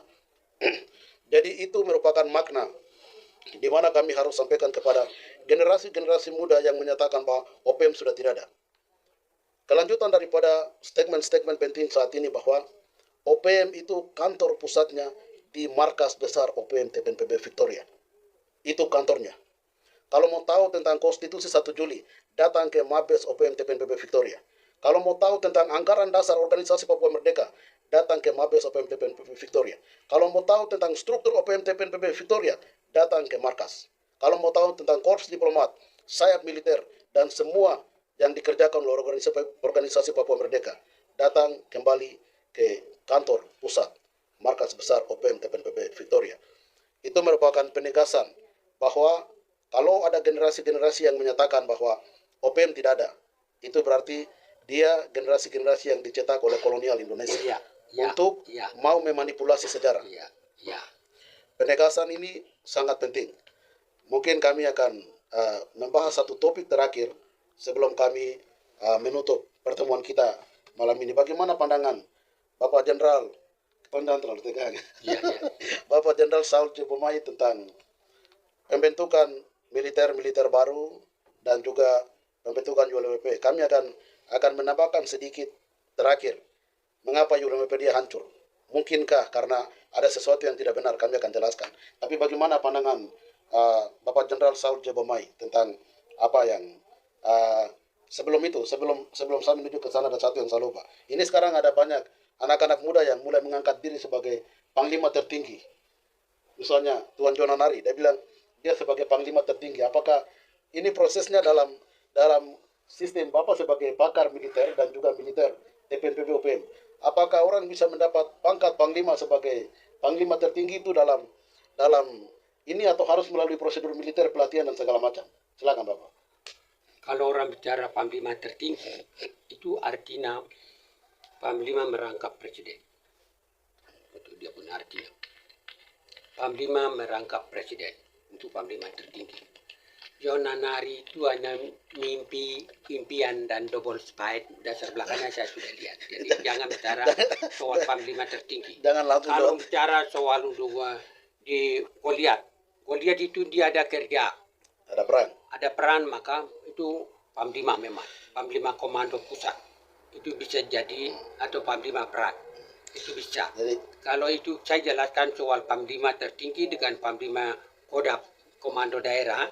Panglima komando daerah itu 9 kodap komando daerah itu Mamda 1, kodap 2 Jaya, 3 Fak sekarang Igianus Ampel itu, dan kodap 4 Paniai, kodap 5 Merauke, kodap 6 Japen Waropen Jawa, kodap 7 Biak, kodap 8 Manokwari, dan 9 Soron. Jadi sila bilang itu Manso. Jadi itu 9 kodap itu melahirkan sesuai dengan konstitusi 1971. Itu yang ada.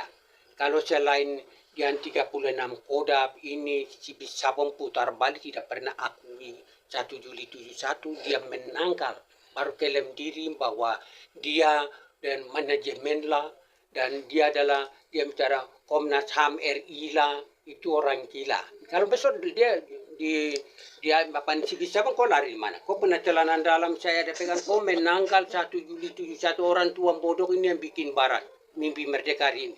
Kalau itu kau hanya cari makan saja, kerja bin bais, makan grup Beni Wenda, Sibis Sabon, John Anari, Otomote, Buktar Tabuni, Markus Alu, Ebe, dan terus siapa guru-guru Edison Waromi, dan terus dengan negara bagian Federasi Indonesia ini dia sebut, you dengar baik, dengan terus dengan di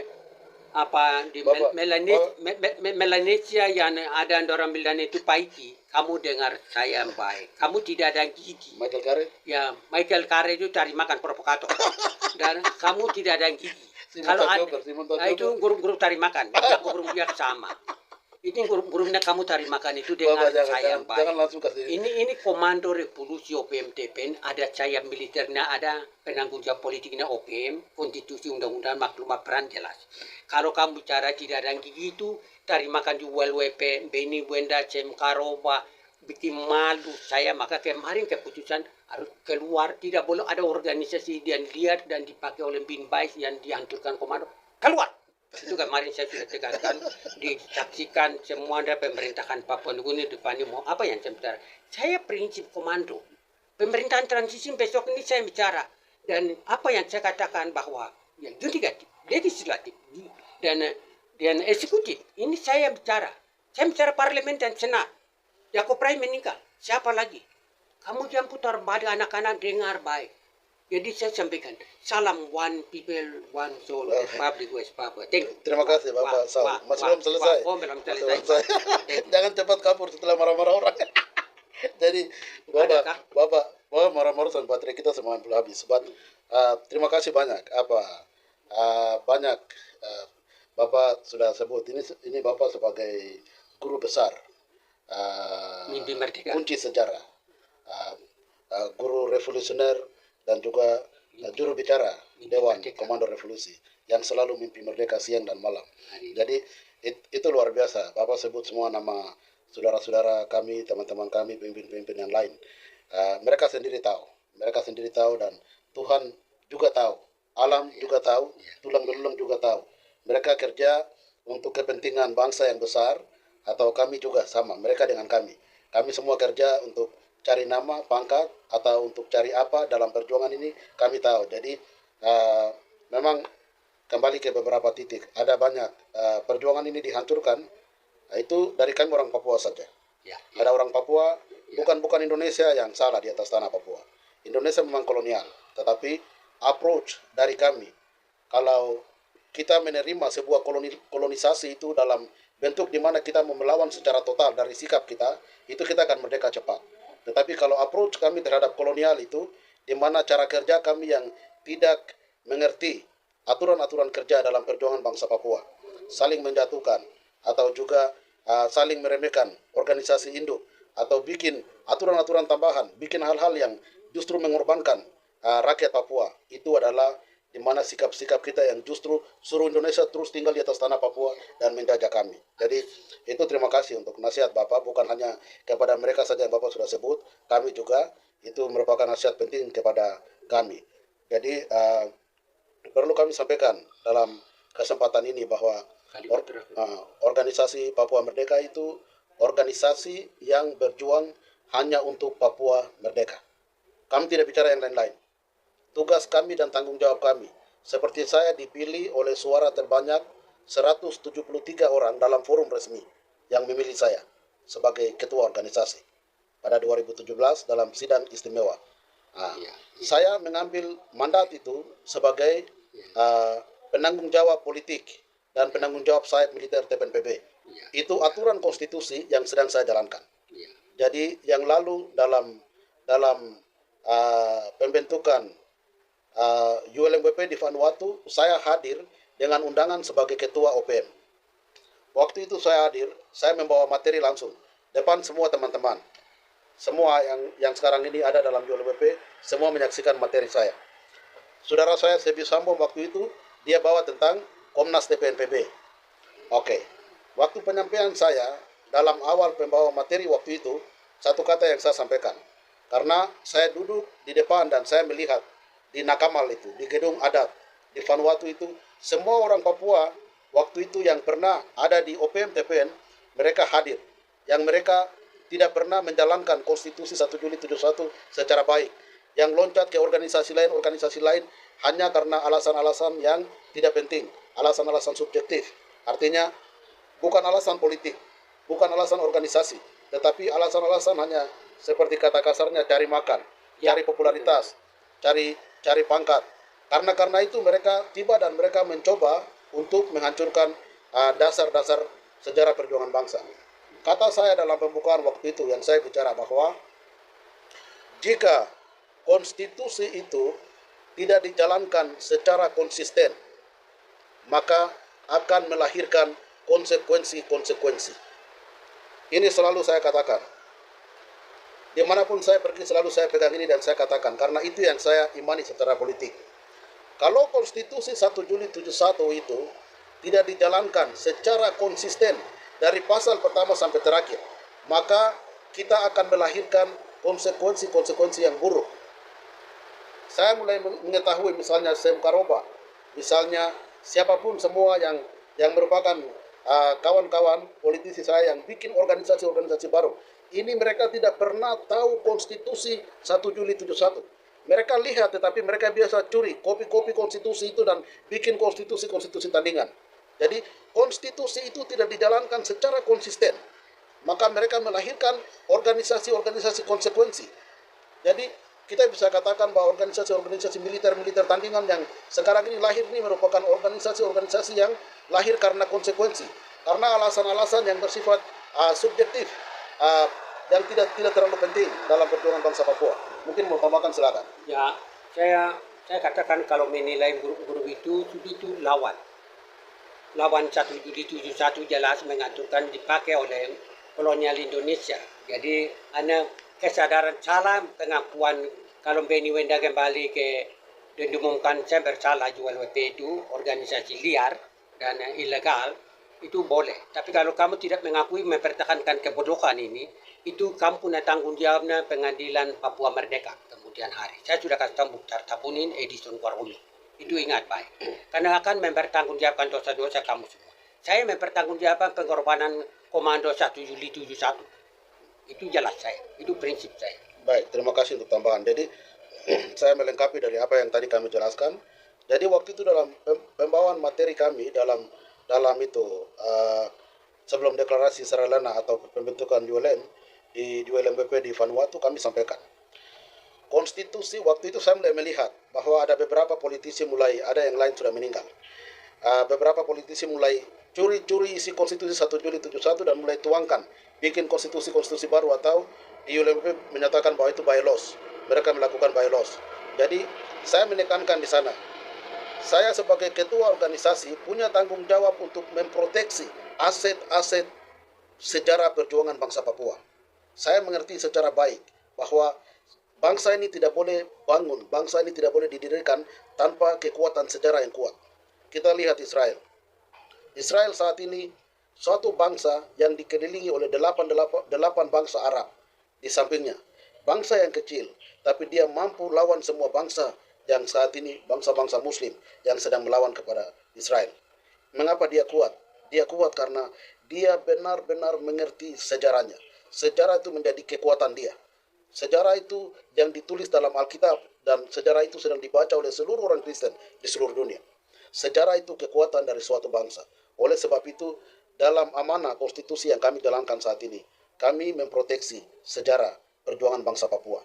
Dan bukti daripada itu, kami menyatakan bahwa TRPB, West Papua Army, dan segala macam tidak bisa masuk di teritorial Mabes OPMT BNPB Victoria. Itu bagian daripada kami memproteksi sejarah. Bagaimana mungkin kau masuk di Honai Tua yang ada konstitusi, yang ada sayap militernya yang sedang jalankan secara konsisten dari tahun 1971 sampai detik ini, kau mau masuk undang-undang baru, kau mau masuk militer baru, kau mau masuk pemerintahan sementara yang kami sedikit pun tidak tahu, yang kami belum pernah ada di sana. Saya kembali ke konteks di Vanuatu. Jadi di Vanuatu saya jelaskan bahwa konstitusi 1 Juli 71, kamu orang-orang tua yang datang duduk ini, kamu coba sampaikan sama saya dari pasal 1 sampai pasal terakhir. Ternyata semua tidak tahu. Semua menyatakan diri OPM, tapi tidak pernah mengerti konstitusi itu, tidak pernah jalankan konstitusi. Mengerti saja tidak, apalagi jalankan, apalagi menghikmati, apalagi menghormati. Jadi orang-orang yang merusak, menghancurkan semua politisi-politisi ini karena mereka tidak pernah mengerti konstitusi, aturan organisasi, dan mereka tidak mampu menjalankan itu secara konsisten. Ada orang-orang tertentu juga yang sudah tahu, tetapi mereka copycat, mereka mau mewujudkan ambisinya atau ambisi orang lain di belakang mereka, ambisi kolonial atau ambisi kapitalis untuk menghancurkan perjuangan bangsa Papua. Oleh sebab itu, kami perlu sampaikan pada kesempatan ini bahwa kami sudah memberikan nasihat kepada ULMBP saat itu. Kenapa mau bikin konstitusi baru? Kenapa mau bikin organisasi baru? Kalau OPM salah, di mana kesalahannya? Ya. Kalau OPM salah, di mana kesalahannya? Siapa yang salah? Begitu, kami sudah pernah sampaikan itu. Sampai ketika mereka mau bentuk ULMBP, kami langsung menyampaikan bahwa posisi OPM tidak pernah membentuk satu organisasi baru di luar. Bagi kami, perjuangan bangsa Papua dengan organisasi Papua Merdeka, itu sudah organisasi yang memperjuangkan rakyat Papua untuk merdeka dan berdaulat. Tidak ada organisasi yang relevan. Kalau ada unsur-unsur lain yang menyatakan bahwa OPM itu dianggap teroris atau OPM itu dianggap kriminal internasional, itu adalah bahasa-bahasa yang di-copy paste dari kolonial Indonesia. Ya.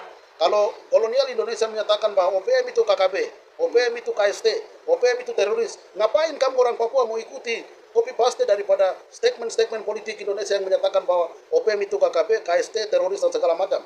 Itu stigmatisasi yang biasa dilakukan oleh kolonial.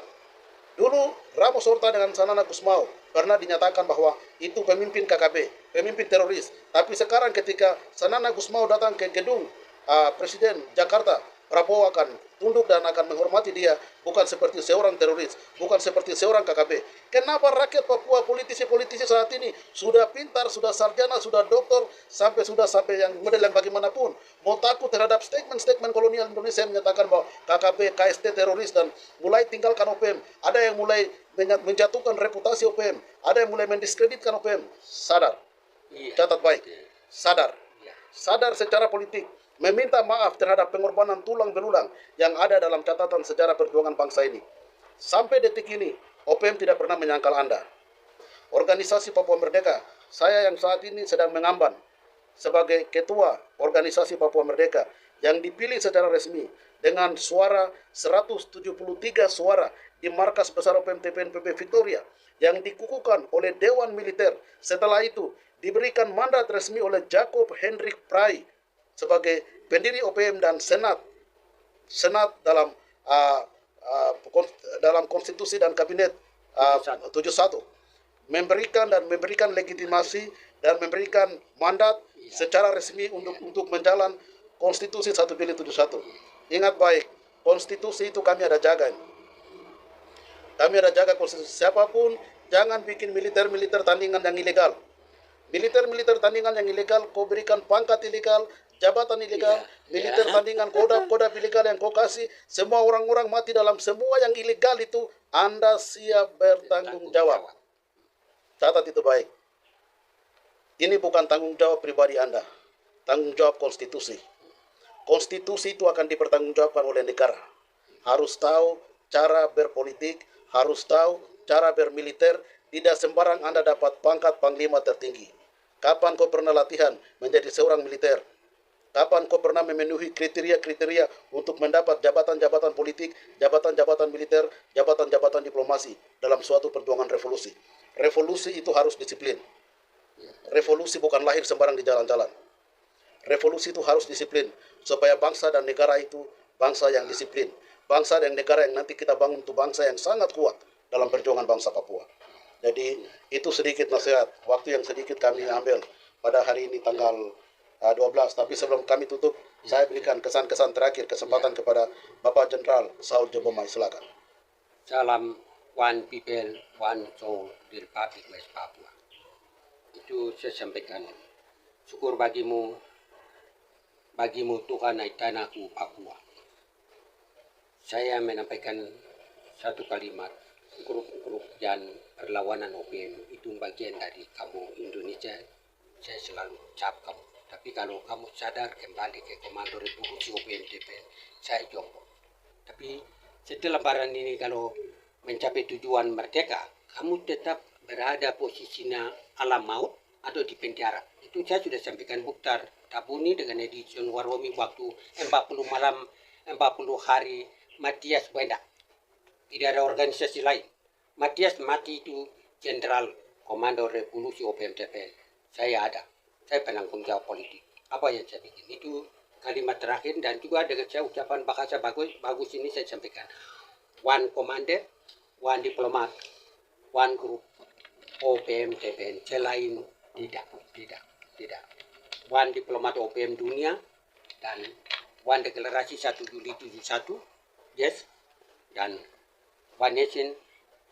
Jelas kami satu bangsa. Melanesia Papua Barat, Melanesia Papua Timur itu kita katakan East Papua, West Papua. Jadi saya komando berada di Revolusi OPM TPN di markas Victoria ini. Orang tua tak, mari kita satu komando saja. Itu one commander tadi saya bilang. One diplomat OPM, one group nama Komando Revolusi OPM TPN, selain no way. Itu yang saya sampaikan. Salam one people, one soul, di Republik West Papua. Wah. Nah, hormat, merdeka. Baik, saya akan tutup dengan eksistensi OPM. Saya perlu jelaskan sedikit kepada rakyat Papua. Sedikit penilaian saya, mengapa ULMP bisa hancur saat ini. Ada terjadi dualisme ULMP. Jadi waktu saya membawa materi itu, saya lihat banyak dari anggota ULMP, entah mereka di backup oleh kepentingan-kepentingan apa, Nasihat kami waktu itu dalam materi yang kami sampaikan tidak pernah dihiraukan. Catat baik, saya ada ini.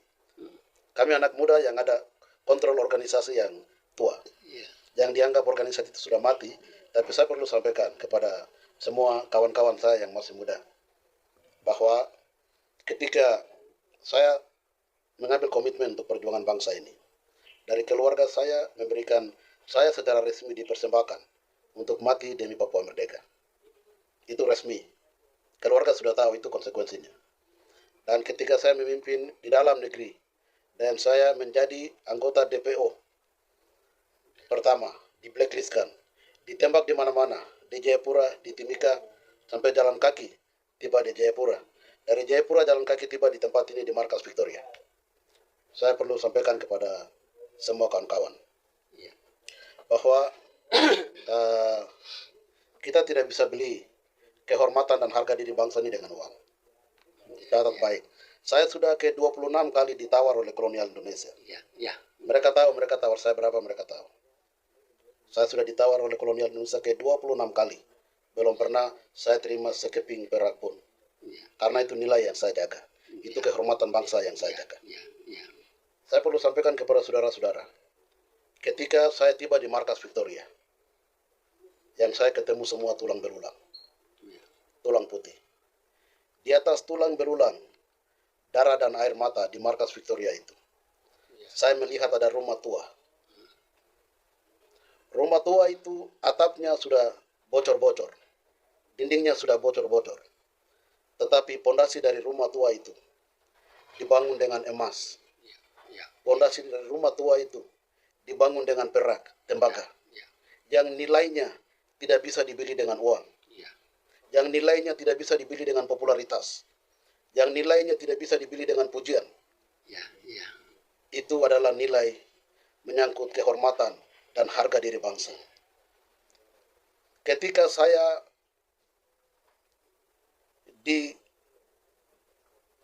dipertemukan dengan suatu situasi di mana saya mau ditawarkan untuk mendapat posisi-posisi penting, di mana tempat saya berjalan bahkan di posisi penting di Indonesia.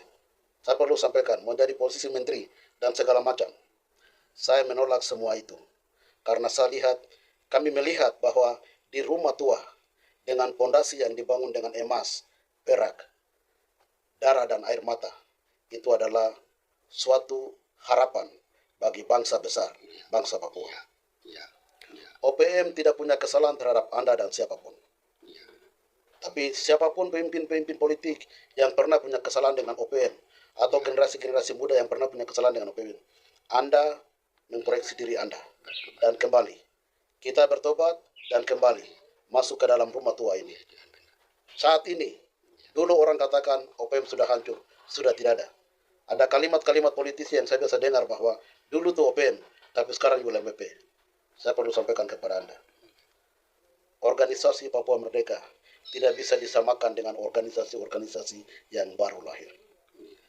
Reputasi, konsisten daripada organisasi itu, pengorbanan, nilai, politik, militer, diplomasi, semua dasar-dasar perjuangan, kehormatannya secara adat, dalam nilai-nilai ketuhanan, dalam organisasi Papua Merdeka, itu tidak dimiliki dan tidak bisa disamakan dengan organisasi-organisasi yang baru lahir.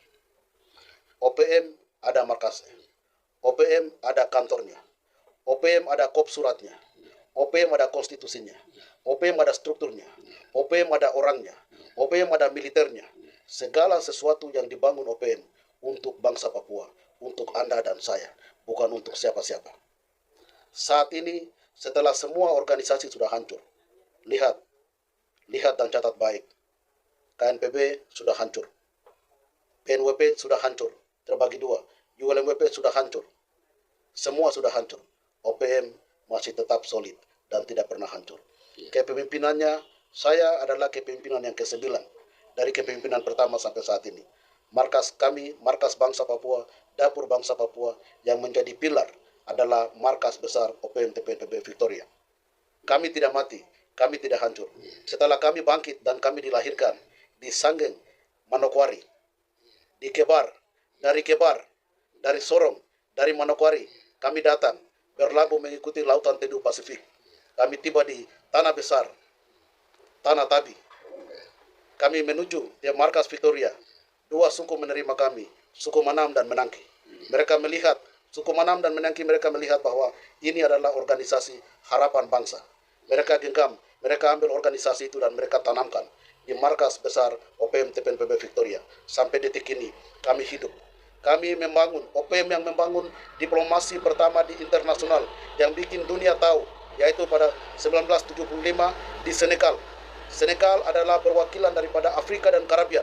Afrika dan Karibian belum pernah tahu, dunia belum pernah tahu organisasi Papua Merdeka, perjuangan bangsa Papua, OPM yang bangun pertama saat Presiden Fogor di Senegal. Dari Senegal kami ke Mali, kami ke Guyana, dari Senegal kami ke Burkina Faso, kami ke South Africa, kami ke negara-negara Afrika, dan kami, organisasi Papua Merdeka Ben Tanggama yang memimpin delegasi di PBB menolak resolusi yang dibawakan oleh kolonial Indonesia bahwa PPRA 69 itu ditolak oleh diplomat OPM di PBB, bukan siapapun yang tolak.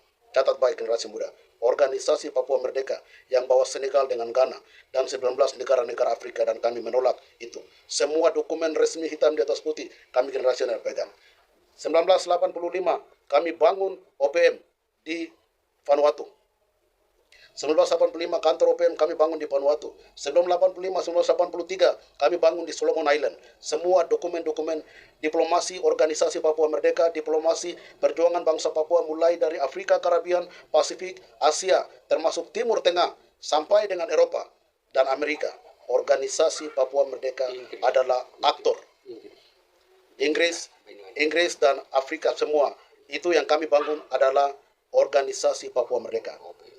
Sebagai anak bangsa, generasi Papua dan rakyat Papua yang tahu sejarah bangsa Papua harus menghormati organisasi Papua Merdeka adalah satu-satunya organisasi yang berjuang hanya untuk Papua Merdeka.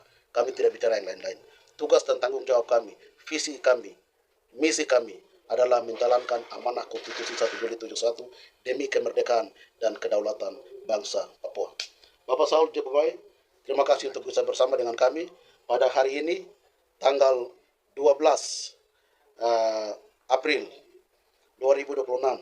Terima kasih Bapak sebagai guru besar revolusi, tokoh sejarah, dan juga pakar politik, pakar militer, ahli proklamasi, dan juga juru bicara Dewan Komando Revolusi, Jenderal Saul Jebomai. Bapak tidak tua, jiwa Anda masih terlalu muda. Semua mereka sudah pergi, Matias Wenda sudah pergi, Tiben sudah pergi, Lukas sudah pergi, Hans Bomai sudah pergi, Willy Monde sudah pergi, kemudian Lawrence Doga sudah pergi, Jacob Wright sudah pergi, Seth David Rumkaran sudah pergi, Jufuai sudah pergi, kemudian siapa lagi? Doeni sudah pergi, Kelly Kwalik sudah pergi, Tadius Jogi sudah pergi, Daniel Kokoya sudah pergi, Silas Wandik sudah pergi, kemudian Bernard Mawen sudah pergi, Gerard Ustomi sudah pergi, kemudian siapa lagi? Bapak sebut nama-nama mereka. Martin Tabu. Karena mereka sekarang ada sini sama kami. Martin Tabu sudah pergi, Gerard Wayowi sudah pergi, kemudian semua tokoh-tokoh pejuang yang dari Kepala Burung, Barnabas Madacan mungkin masih ada. Atenai, kemudian Ferry Awom, Permenas Awom, Madacan, dan semua yang ada, yang Karel Gobai dari Paniai. Jadi semua mereka tidak pergi dari kami. Mereka hanya pindah alam. Saat ini mereka ada sama-sama dengan kami. Mereka masih melindungi kami. Kebenaran Tuhan akan menjaga kami. Kami merdeka bukan karena kami benci Indonesia. Kami merdeka bukan karena kami benci suku Jawa, Batak, Kalimantan dan lain-lain. Tapi kami mau mengajarkan pemerintah kolonial Indonesia untuk jangan berwatak kolonial. Kami punya hak untuk merdeka dan berdaulat. Merdeka itu adalah hak kami. Terima kasih untuk hari ini bisa hadir bersama kami. Tuhan memberkati. Salam hormat kepada seluruh rakyat bangsa Papua. Wah. Salam merdeka. One people, one soul.